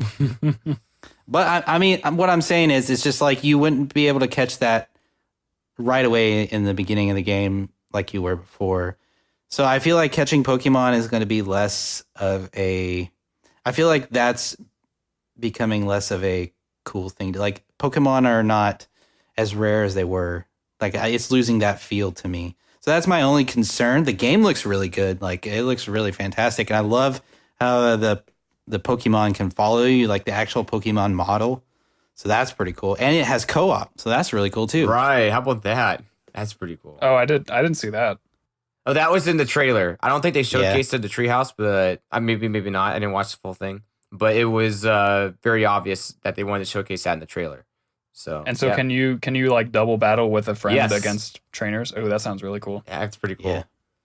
Yeah, So, I'm pretty excited about it, and I'm gonna get it. And that's another reason Katie wanted to get a Switch, so she could get Eevee and I could get Pikachu. Nice, good job, Kevin. I'm getting Pikachu as well. There we go. Yeah, well, Yellow was my first game, so I have Right. to stay true. No, I'm actually really excited about it. I'm concerned, but I think it's going to be okay. Like, I'm pretty excited about it. I do think still overall they're trying to get back like that main crowd, just like kind of draw in The Gen 1ers. yeah. Oh, yeah. Well, the cool thing is that we're still getting what sounds like it's going to be a traditional mainline game on the Switch in 2019. Right. Yeah. Last thing I heard. So if that weren't confirmed, then I would be, worried about the state of the franchise and all this sort of stuff. But I mean, I can't fault Nintendo for wanting to bridge the gap between Pokemon Go and mainline Pokemon, because I'm pretty sure that's what they're trying to do with this game. I don't know if they've said it out loud. I think, actually, no, one of the developers did say that during a Treehouse thing. So they actually are like trying to make this the bridge. Yeah. And I think when you think about it that way, it's not like replacing main Pokemon games, and I think Right. that's what makes Yeah. it valuable, and that's what makes me more excited about it than I would be otherwise, because otherwise I would be actually against it. Yeah, right. Yeah. They announced it on purpose. So it's for people to not be like, okay, we've been looking forward to, a new gen, like the possibility of a new gen like on a console for years. And so, they wanted to reassure everyone that. Yeah, and I'm glad they're bringing back the main Pokemon games for 2019. I think that's when they said it would. Or they're going to Yes, that's announce correct. it. Yeah. Okay. So I'm really glad that they're going to stick with that, and that's going to be on the Switch too. So that's something that's what I was really hoping for when I heard there was going to be a new Pokemon game, and I think they knew that. But I am glad that Pokemon's had the same format for a very long time. I'm kind of glad they're trying to branch out. Yeah, this is very different. So Right, and I don't Yeah. think it's necessarily a bad idea either. And it incorporates Pokemon Go, which was really popular. But I think it's a good way to get people active again too. And I think it'll draw people back to Pokemon Go again. I know I downloaded the app right after they announced that. So I was like, let's get back into Pokemon Go. But then I realized, It's not for everyone. That's okay. Well, I was really into it back in the day. I just I have to start all over. I don't want to do that. And hey, this is also the first time in Pokemon history, it's also pretty big news, that Mew is actually going to be available to the public and it's not a prize. And so the first time in Pokemon history, I'm pretty sure, every other iteration that you could get Mew, was through a contest that you had to, participate and be a part of. Now, anyone can get Mew with the Pokeball feature with it. And so I think that's pretty cool. Yeah, I forgot how you get Mew in Gen 1, but it was not a very orthodox method. That's correct. That's because Mew was in the game, but only as a prize via Pokemon tournaments, probably, and stuff. Yeah, I don't know what the prize was. Oh, no, for, you could do some weird sequence of events and... No, I know. That's why you can get it, because Mew's in the game, but... Yeah.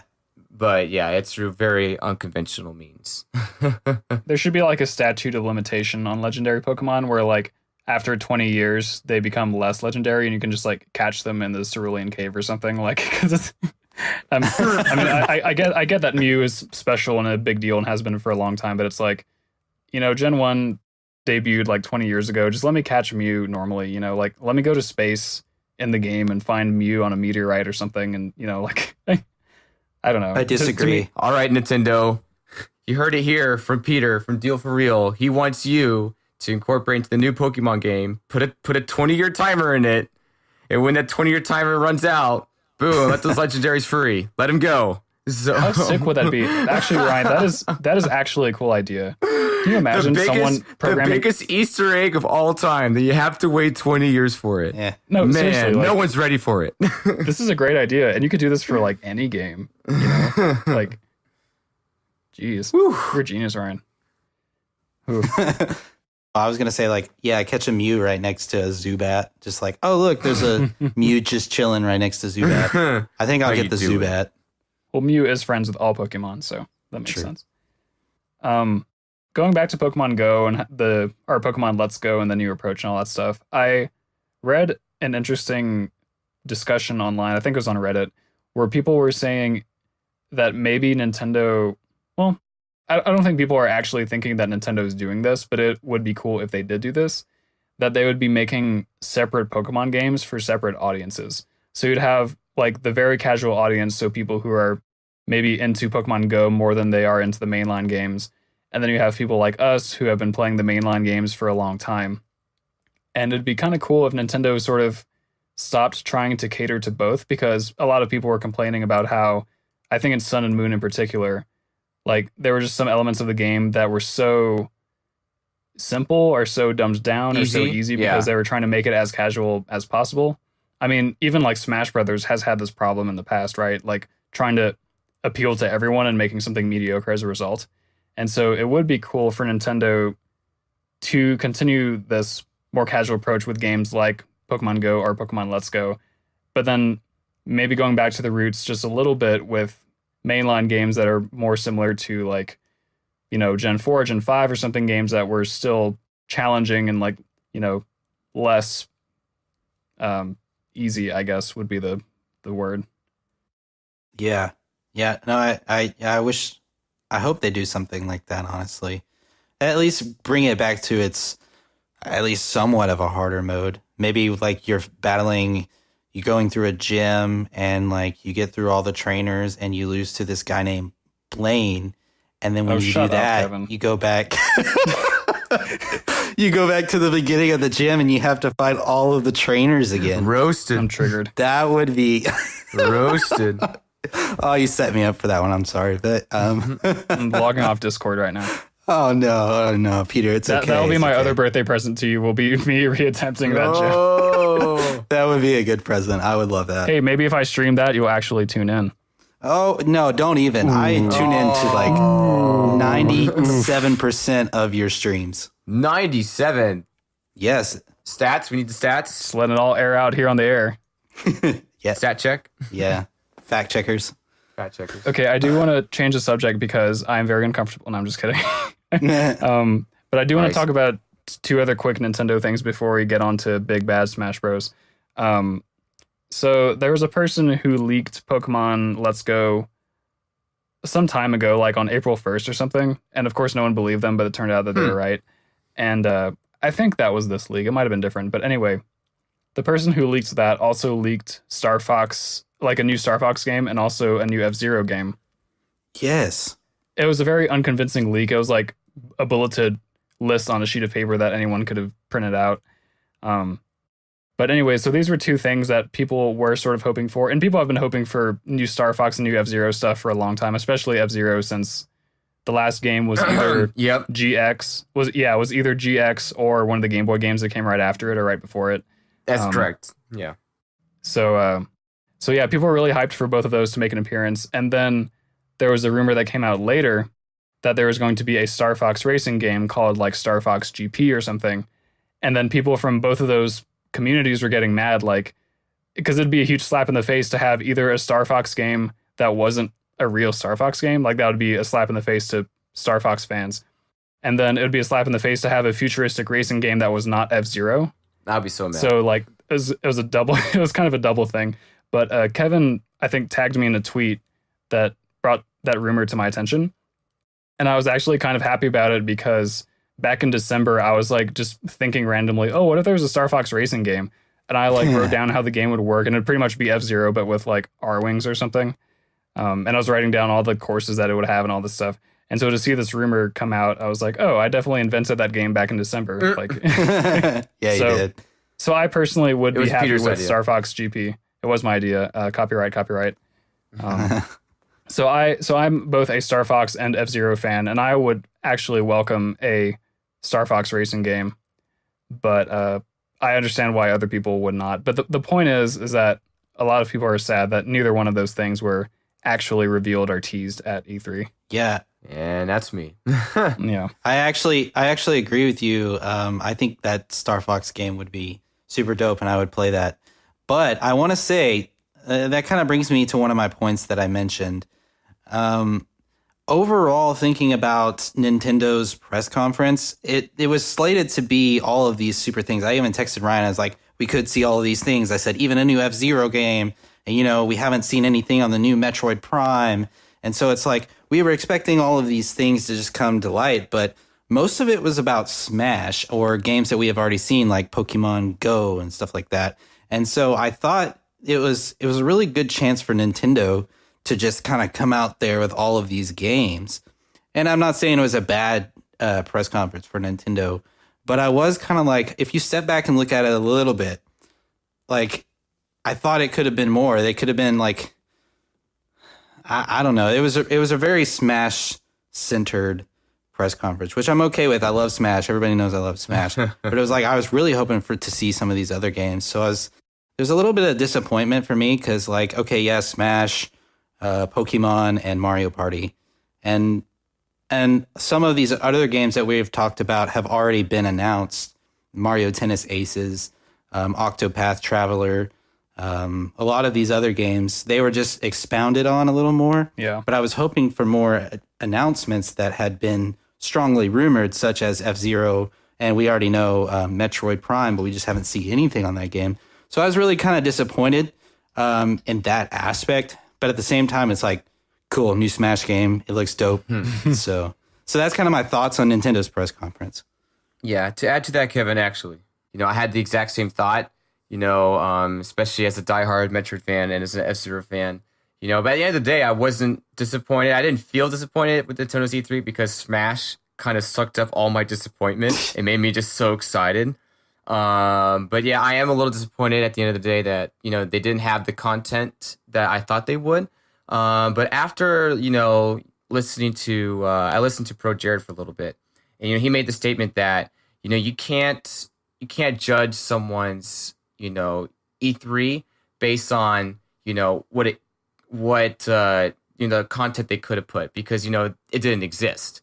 You can't judge something that didn't exist. You have to judge something that's in front of you. And I thought that was a really good point. Another point that I think might make you feel a little bit better is that Nintendo is very different from the other companies. Like, this is their Super Bowl, right? This is like Microsoft's and Sony's and Ubisoft's. This is their Super Bowl, right? Whereas Nintendo, they have strategically, placed Nintendo Directs that have these, are a couple months apart throughout the year. And, this Nintendo Direct honestly would not have been any different from a previous Nintendo Direct a couple months ago, right? It basically was the same type of Nintendo Direct in terms of overall content that they show. And so I think that's probably why they went with the decision that they made. It was because, they're like, hey, let's say some stuff for the Direct in August or in September when we do the next one, so they can make themselves more relevant all throughout the year instead of just, piling all into one moment. And so I think that's probably why they made that decision. Because at the same time, I'm a little disappointed that we didn't get to hear from some of the games that we wanted to hear from, but I think that's kind of the reason why. Okay, that makes sense. Playing devil's avocado here, it's also very possible that E3 or that Nintendo doesn't really care about F-Zero and doesn't really care about Star Fox, just about those two in particular, which is a sad reality, but Nintendo just they might just not have it. You're hurting my heart. Every word is a blow. Man. No, I mean, yeah, you're right. I think that second point you said makes a lot more sense to me. The first one is kind of like, well, I mean, they still only showed one game, even if they, I can't judge them. You're right for the content they didn't put out. But at the same time, if they only did one thing, it's like, okay, yeah, cool, Smash. They did Mario Party, but it's like, I mean, I'm excited for Mario Party, but it's not like F-Zero or like right. Metroid or something. It's not like a mainstream franchise, yeah. Right. So, and then, yeah. But you're right. The directs are spaced throughout to where I will get more Nintendo news throughout the year than all at once. But I would have liked to see just maybe another just mainstream. A little bit more. No, I'm with you 100% there, buddy. Trust me. Just a little bit disappointing, yeah. I waited over a year for actual Metroid information. I still didn't get any more. So, wait, hold on. I got transition. Actually, they did show a Metroid trailer, just not what we were expecting. Smash Bros. It's time for Smash Bros. It's here. It's real. I'm He's a too big. believer. Oh, baby. All right, so just to get it out of the way, because we're a podcast and we need to say this, Smash Brothers Ultimate is the name of the game. It's going to have every single Smash character that's ever existed, plus Inklings, plus Ridley. Oh, that's the fact. Now we can editorialize and say how hyped we are for this. Smash, how hyped smash, I am for this. smash, how hyped Ryan. smash. Yeah. Okay, so let's try to collect our thoughts here because we finally get to talk about Smash, and I'm sure everybody's been wanting to hear us talk about Smash, especially the people we know. Can I tell my story? Yeah, go ahead. Yes.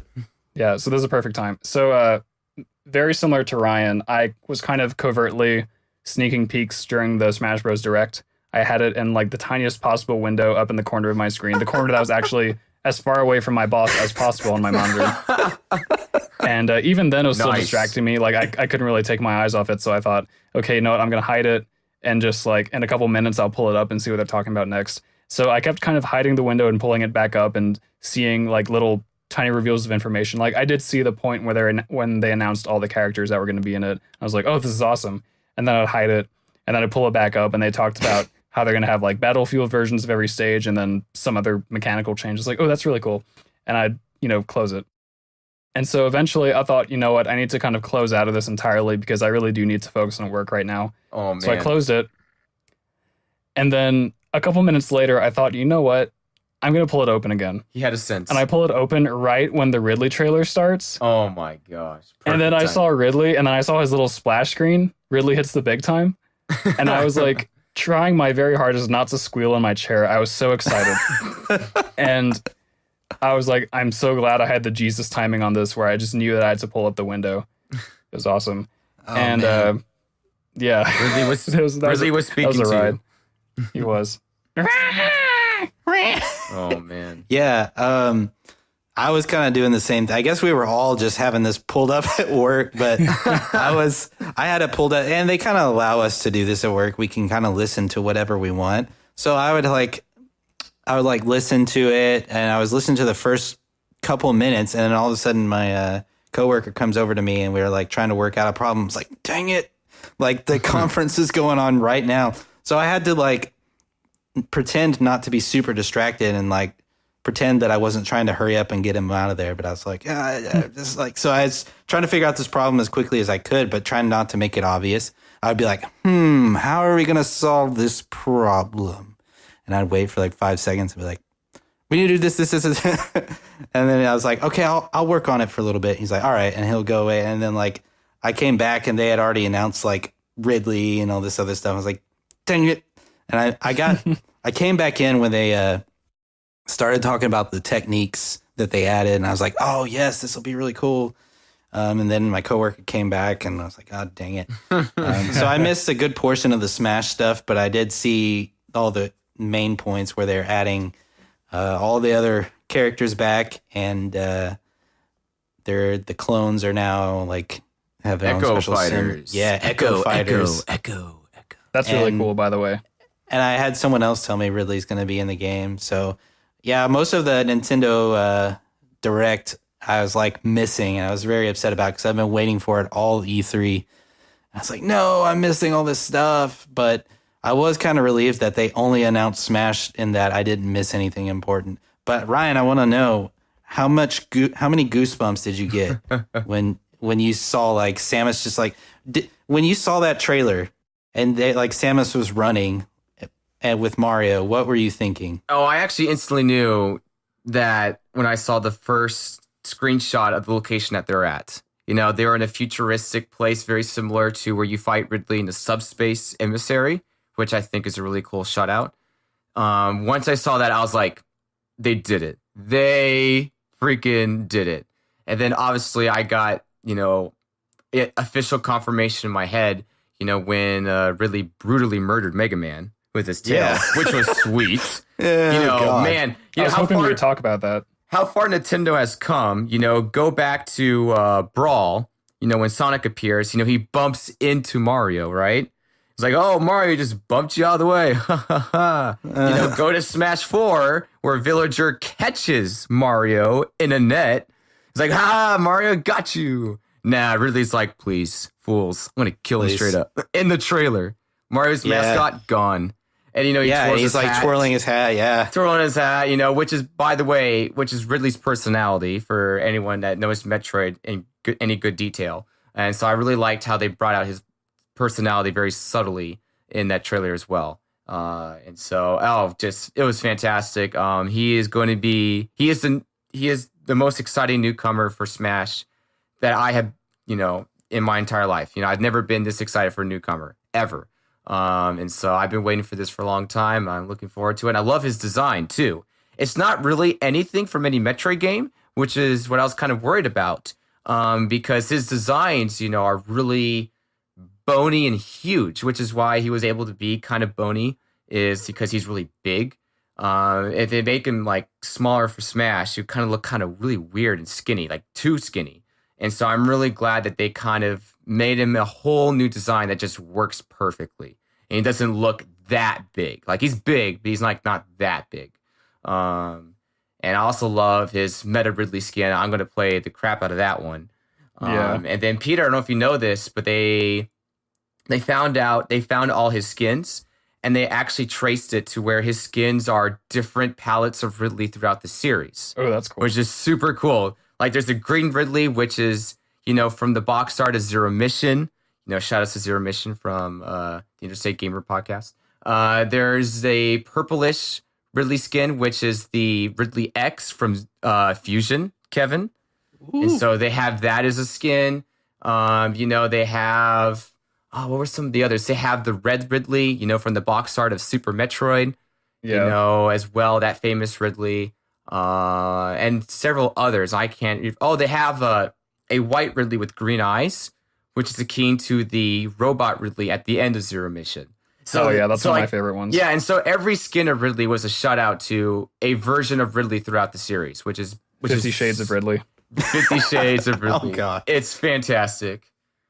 Speaking of being excited for character reveals, I was really, really caught up on the Smash 4 hype train back 4 years ago, which by the way was 1/6 of my life ago, which is crazy. But how time flies. But so I was really caught up in that hype train, and so I was keeping up with all the leaks and all the reveals and all that stuff, very much into it. Although not super duper excited because I knew that I wouldn't be getting a Wii U. So that kind of tempers your excitement, when when you won't be playing the actual game. But for this reveal of Ultimate, obviously Kevin and I had the ongoing debate over whether it was going to be a port or not, which I'm happy to lay to rest, Kevin. Let's set aside our differences and walk into the sunset, holding hands, all that stuff. Wait, who thought it was going to be a port? Kevin did. Kev. Ah, gotcha. Does that not sound like a Kevin opinion, though? Yes, it does. With the So the game's going to be a beautiful in between. We've already agreed on that. But anyway, the point that I'm getting to is that this year I was totally out of the loop for Smash Brothers. I mean, I knew that it was going to be coming out for the Switch, obviously, but I don't think that Nintendo didn't have a slow drip of information like they have done for the past 2 games in the series. They just waited for E3 and just laid probably all their cards on the table. I mean, there might be, I'm sure there'll be like some things they haven't announced, but they really did lay everything out on the table. And even though it wasn't the slow buildup, I just found myself so excited from that one direct. I hadn't been eagerly awaiting it, but I saw all the characters, which got me super hyped. I saw Ridley, which I need not say more. And, now I'm really excited for it. And it's just amazing how they did that to me, Yeah, how do we always have the same points, Peter? How do we do this? You and me. It's like y'all know each other or something. We're like brothers. Only closer. But I was going to mention that. I was like, they waited a little bit closer to when they were going to like do the full direct. And they were like, all right, hey, new Smash Bros. Game. Like everybody's like, what? And like last time they just really had this long drawn out process of like, who's the next character going to be? Brawl and Smash 4. Yep, they did both. It was very dramatic. And so they're like, screw it. We're going to do it all at once. And I agree. I think it was a lot better. And it lessened the possibility for leaks because no one was actively looking to try to break this story because it was just, like they just kept everything under hush and they released the information they were making in their Smash Bros. Not too far out from when this E3 was. And so they did a very good job of that. I agree. Yeah. Is anyone else a little bit concerned from the name Ultimate because it makes it sound like it might be the last Smash game? Yeah, I kind of got that vibe from it. There's no way they'll completely quit the Smash series for eternity because that's too much of a cash cow. But for a very long time, I agree. I'm going to partially agree. I think this is Sakurai's last one. I think that's why. And I love the name, by the way. I wasn't a big fan of Smash 4's name. I just loved... What name? There was no name. Right, what name? Right. And so everyone just called it Smash 4. And so I loved that you can just say Melee, and Brawl and stuff like that. And you can just say Ultimate. Let's play some Ultimate. That's fun to say. That's cool to say. That's such a good name. Yeah, so I love the name for it. But I'm pretty sure this is going to be Sakurai's last game. I actually thought Smash 4 was going to be his last game. I was really surprised that... And Brawl. No, I didn't think Brawl was, but I thought Smash 4 could have been his last game for sure. Because that took a lot out of him, and he even made that a point too. And I'm actually pretty surprised that they have, built from the ground up new game like it this soon. Like I was actually kind of surprised about that. Well, it's soon for the past iteration of Smash, or the past 2 iterations, but 64 to Melee happened in 2 years. Yeah, it was 2 years. It was 2 years. It's just what we were used to. People keep saying it's built from the ground up. I always tend to disagree with this because, Sakurai has stated before, the way they start every single Smash game, and I'm quite confident, and this one's no different, is that they take all the characters from the previous one, and I think all the stages, and they import the data to whatever engine they have or whatever they're using, and they kind of extract the data from that, or if they want to make new models, they go ahead and do that. But if they already have assets they can use, they go ahead and use that. And that makes sense from a developer's standpoint. But to say that they took Mario and redesigned his whole model from the ground up, I think they marketed that because everybody was like, it better not be a port. And so Right. they're like, oh, no, it's a new game, like from the ground up, like new No, engine. you're right. Like, No, you're right. I think Yeah. the characters, they ported over and they changed. I think the characters are the most obvious, similarities or changes because, I mean, there's quite a big drastic change between the characters from, Melee to Brawl, and even Brawl to Smash 4 had a lot of changes. This one doesn't seem to have that many changes in comparison. I just think it's more of the game itself and the engine that they built from the ground up. More of they brought the characters over. I think that's probably what it is. yeah, they have more capabilities with that Switch, which is Right. really nice. Yeah. Yeah, I do think that the new mechanics are the changed mechanics. I think look really cool. I think that they're doing a good job of addressing some problems that people have had with Brawl and with Smash 4. So between that and just the sheer amount of content, I really do think this has the potential to become like objectively the best. The baddest. Objectively the best Smash Brothers game to date. Like, Yeah. Melee will probably always be my favorite. I don't see that changing. Right. But like for everyone else, this really does look like it might be the ultimate. No pun intended. The ultimate Smash. The ultimate Smash game. They knew what they were doing, those dogs. Oh no, guys. Could this be the final Smash? Oh boy, there's too many puns today. There you go. Too many puns. But yeah, no, I'm very optimistic about this game, and it's really good to see that so many pro players have all consistently had the opinion of just a few more changes to the mechanics and the way things work, and they think it could be like the best competitive, well, not best, but that's subjective, but really good competitive game. Right. And that was And from the that's- Melee players, which Yes. they did not say anything close to that after the Smash 4 Invitational.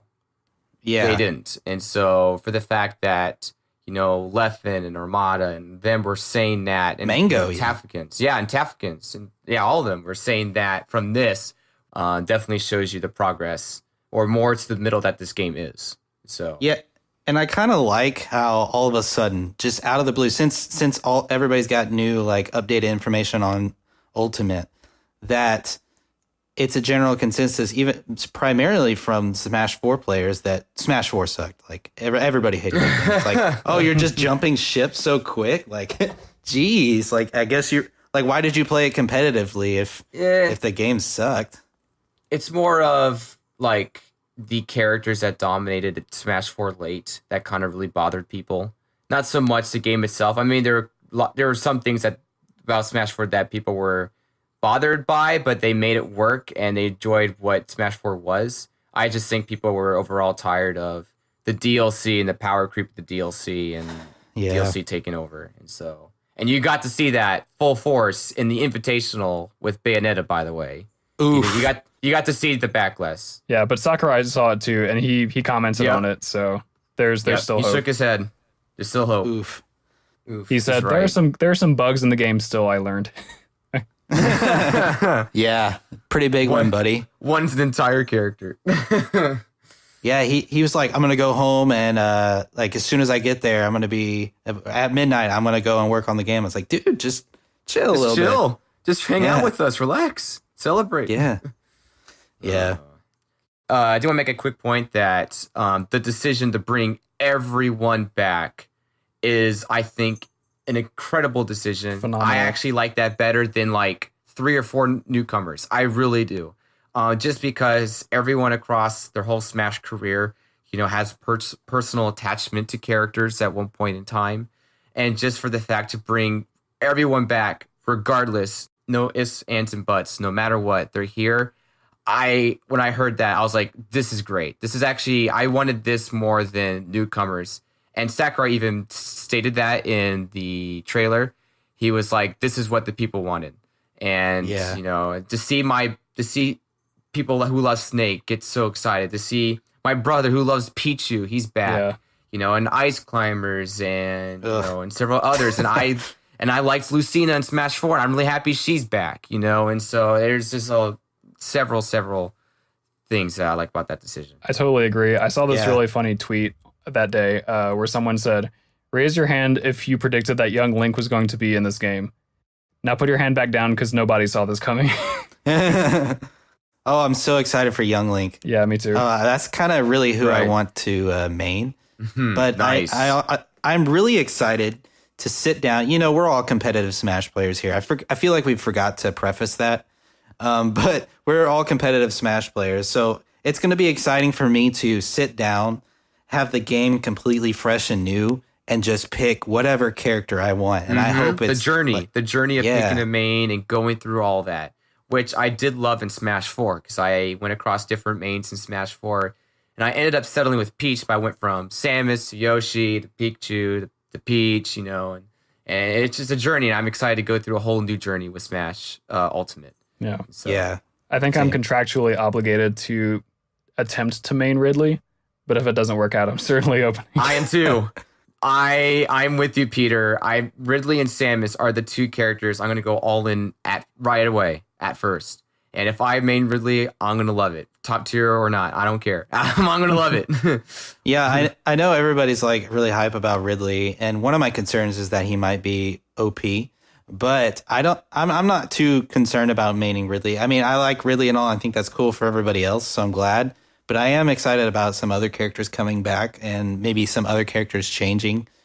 Kirby, interestingly enough, his dash attack is the I fireball. told you about that. Once Told you again, about yeah. that. You told me about that, and I was really hyped. But I learned another thing about him. He can inhale projectiles from Samus and shoot them back. Oh, wow. What? I didn't even know that. What now? There's a guy that tested it out at the E3, and he's like, Kirby can inhale projectiles and spin them back at people now. I just tested it out on Samus. That's actually amazing. Yes, because Kirby needs something like that because he struggles long range. I'm actually super excited for that. So I was like, oh, Kirby's just going to be the same. So I wasn't actually really excited to play Kirby. I was like, I might choose someone different than Kirby this time. But since they announced that, I was like, oh, wait a minute. But I hated in the trailer, they didn't show that off. And the only thing they showed off was this stupid down B. I'm like, that move's useless in this game. Hey, it is pretty cool. Come on. I guess. I loved how they started with like Kirby. It's the same old cuddly ball that you know and love. Yay! And it's like, Yeah, yay. okay, cool. Well, hey, hopefully Roy's good in this game too, because that would make me a very happy camper. Ooh. Oh, well, yeah, he has to be. Can you imagine balancing a game with 66 characters? Can you also imagine Oh, commentating jeez. a game with 66 characters? 68 technically, but yeah. I'm really hyped for Smash Ultimate, and Smash 4, I was a little bit on the fence and ultimately decided that I was, not a fan. I tried it out, but it just wasn't for me. But I'm excited to potentially, move on to this game. But yeah.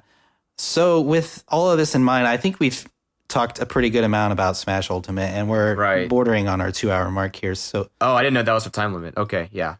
well, that's kind of a general guideline we go for. Okay, But- yeah. So But anyway, I want to let's who are we most excited to play? Like, just kind of list off a few characters that you're really excited to try out and play. okay, well, number one's Ridley for sure, 100%. I would say number two is Samus. I intrigued by those charge into mid-air changes and just everything she's going to be like in that game. Hopefully, they make her connect her moves better in this game than in Smash 4. That was a big problem that has plagued Samus in Smash 4. So hopefully that is better and more fixed. I'm not sure my last one. I don't know. Maybe I've always wanted to give Rosalina Luma more of a shot. And I know she has a new neutral air and everything. And I think with just the faster physics and everything, I think she would be even more fun to play than she was in Smash 4. And so I'm intrigued with Rosa. And so those are my three. Rosa, is that you're not talking about Rosalina, right? Yes, I am. Sorry. I think I would like to try out Young Link for sure to see how he is in this game. Kirby with the new dash attack and the inhale stuff I just talked about. I do want to try out Duck Hunt to see what he's kind of like. For some, Inkling kind of sounds intriguing. There's another one I had on the back of my mind and I kind of forgot. Oh, Marth. I've heard really good things about Marth, and I'm actually really excited at the potential of playing Marth because I've heard Marth, you can do some really cool shield pressure stuff. And like Marth is like I heard super that too, fast. which in turns also means Lucina. So I'm really excited about that as well. So Yeah. I'm pretty excited that Marth could be kind of melee-esque almost. So I guess that's the impression I'm getting, like fast and kind of really good pressure from Marth, which is something I would like to have is from a character is really good pressure. So Yeah. My number one, definitely Ridley. The one that Yep. fool for a long time. there you go. Number two, definitely Wolf. I'm really glad to see Wolf making a comeback. Ooh. I liked playing Wolf a lot casually in Brawl, but there were some things about him that frustrated me. And I'd be interested to see how they treat him in this game. Bring back Kevin Seastick Wolf. Bring it back. and Project M, for those of you who don't know, it's a mod of Brawl to make it more like Melee. But in that game, I always said Wolf Tech, and I would call it Wolf Tech, and I would just smash the C stick left or right, and I would actually do really well against a lot of mid-level players with just doing like smash attacks. So it was actually pretty funny. But I really liked the way they presented Wolf. They made him seem really cool, especially his new design. Looks really neat. Wolf is a cool character in general. Really happy to have him back in the mix. Third, I kind of want to say Game & Watch because I like the aesthetic changes that they're bringing to make it look more like the actual Game & Watch games. But I think honestly, I would be more excited to play either Young Link or Link, the Breath of the Wild Link. Even though I haven't played Breath of the Wild yet, that's definitely the reason that I am going to get a Switch, by the way, would be for that Get a game. Switch. But I've just always been a fan of Link and Smash, and to my knowledge, he's never really been all that good in most Smash games. I'm not too worried about competitive viability because I won't be playing this game competitively, I don't think. But just, Link's really cool, and especially with the new design, be interested to see how they treat him. Also, this isn't really one of my answers, but I'm really intrigued that they brought back the Ocarina of Time Ganon dwarf. Yeah. Kind of an interesting choice because I figured they would go with like the most recent design for their characters because that's what they've done in the past, I think, pretty much exclusively. But Ocarina of Time Ganon, pretty sick. I guess we can say the only character that didn't actually make it is Brawl Link. or what's the game? Twilight Princess. Twilight Princess, yeah. Twilight Princess Link. Right. Actually, I'm pretty sure each Legend of Zelda character represents a different game in the series. It's pretty cool. And so Yeah, because Link would be Breath of the Wild. Really excited for Young Link. Link would be Breath of the Wild. Young Link and Ganon, I guess, would be Ocarina or like Majora's or whatever. Because Zelda actually is a character that I'd be interested in. I've always kind of had a soft spot for Zelda. She looks Really fantastic. cool. But yeah, because she represents A Link Between Worlds, right? That's correct. Yes. Yeah, that was really cool. Yeah. I played that game. It's pretty fun too. They did do a Majora's stage, I believe, right? Yeah, the Great Bay. How great is that look, Kevin? You're excited for that? So freaking good. Oh, You're going to fight a Battlefield version Great Bay all day long. I can already tell. That makes me really happy too, because Great Bay is my favorite stage in Melee.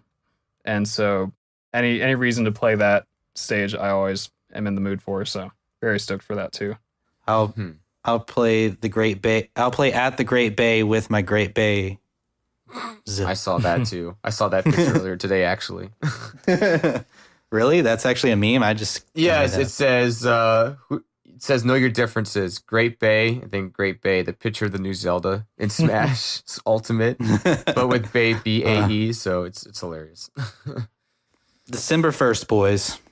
So I think this is a good time to kind of wrap up the podcast. God knows we spent enough time talking about Smash Ultimate, but... Is it December 7th yet? Yeah. I think we had a really fun recap. I think that one of you guys had this idea of us kind of going through and saying the 3 games that we're most excited about that we've seen at E3. You guys want to do that? Yes, and yeah, that'll be our good send-off, I think. Yeah, and I can start off with that. The 3 games I'm most intrigued to see what they're like is obviously number 1 is Smash Ultimate. You know, it's so in my heart. I can't stop thinking about it. I think the second one that intrigues me the most is the new Fire Emblem, even though I don't know a whole lot about it. But Fire Emblem, the Three Houses. I'm a recent Fire Emblem fan. Fire Emblem on the console and all that. I'm really excited about that. And then I think the last one, it's a game that I realistically won't play since I don't own the system, but I'm really curious to see how it turns out and how it looks. I want to say is Fallout 76, and how it plays. And so those are the three that I would say I'm most looking forward to seeing what they're like. What about you, Kev? Well, I will say Fallout 76 is number one. Shocker. And then number two will be Smash Ultimate for sure. Another shocker. And then I will say number three, I'm most interested in seeing how Skull and Bones will turn out. And I kind of I'm hoping it turns out really well and I'll get that game. And then I'm just going to cheat. Sorry, not sorry, but I'm going to name a fourth because it's kind of close for me. But Octopath Traveler, which I will get in the next month. That's going to be a really good game. Mark my words. It's going to blow up. So y'all need to get on that. Get on the hype train. All right. So I really want to see Smash Bros. Ultimate, but I'm going to not include that on my list because I feel like I kind of know how it'll be just because of the sheer amount of stuff they showed us. You know what I mean? So there's not too much like that remains to be seen. So I'm going to leave that answer. I'm going to leave that off my list. Although of course everyone knows that I'm hyped for it, and we all are. From Nintendo, Kevin, you have really got me super interested in Octopath Traveler. So I definitely want to look more into that game for sure. Yeah. Number two would be Forza Horizon 4. I feel like I know how the game's going to be in general because it's probably not going to be that different from Horizon 3. But I'm such a huge fan of Horizon 3 that I would just love to see how they, tweak the series for this fourth game. And also, I can't wait for my former roommate to get it so that I can go to his house and play Horizon 4. And then third, I'm going to choose Starlink. Partially because of Star Fox, yes, but also the game itself. I did some more research. Seems really cool. I'd love to see how people receive the toy connectivity idea. That could go over really well or really poorly or somewhere in between. I hope it goes well. It seems pretty cool. And the game itself looks fun too. The sort of hopping around different planets, taking on different missions as you see fit. Seems pretty cool to me. Cool. Nice. I'm actually going to swap my Fallout 76 pick now that I'm looking at every single E3 game again. Sorry, Kevin. But Cyberpunk 2077. I don't know hardly anything about that. And I just love the art direction and the setting and everything. And so that one really intrigues my interest. And so once I went through the game list again, I was like, oh, wait. No, it actually... instead of 76, 77. Hey. So they Cool. There you go. Well, I'm glad we all had generally different games, the exception being Smash Ultimate. But that's a good list of games. I think this is a really cool podcast to do. I'm glad we got to do it. So yeah, Ryan, thanks so much for going out and getting a mic so you could join us. We really appreciate it. And you have the distinction of being not only our first guest, but also our first two-time guest. So keep it up. Thanks, guys. Really appreciate it. The board of directors are very happy with you. Thank you. I hope I made him happy with this one, too. Thank you, guys. Appreciate it. Oh, yeah, we love it. Yeah. So, yeah, that'll wrap it up for this podcast. We hope you enjoyed it. We know it was a long one, but it's definitely, I think it's a good one. And generally, it's a lot of discussion. Let us know what you think about all of these games. On Twitter. We're very active on Twitter. You can also go to our Facebook if you follow us there, post on there. We're very accessible. We're, as you already know, you've listened to season 1 by now, I'm sure. But we definitely enjoyed bringing this podcast to you. We don't know when you'll hear from us again, but we'll definitely let you guys know when we're coming back with season 2. We're all about that content here on the podcast, so... Yeah. And speaking of content, you can actually go into tinyurl/IG ratings, and you can see a ranked list of all of the games announced at E3. We gave them all hype rankings, for most hyped. I'm just kidding. We didn't do that. Oh, but that would be really cool. I was actually typing that in right now. I was like, no way. Dang it. Wow. The next level reads. I was too excited. If we're still doing this podcast in 1 year, then we should maybe think about doing that for E3 2019. That would be pretty funny. Yeah, that would be pretty funny. At least for Nintendo games. Prime 4? Thank you so much, guys, for tuning in and listening to us rant about E3. We hope you're all excited about these games as we are. So, yeah. Yeah, we'll see you guys later. Enjoy the rest of your day or night. Peace.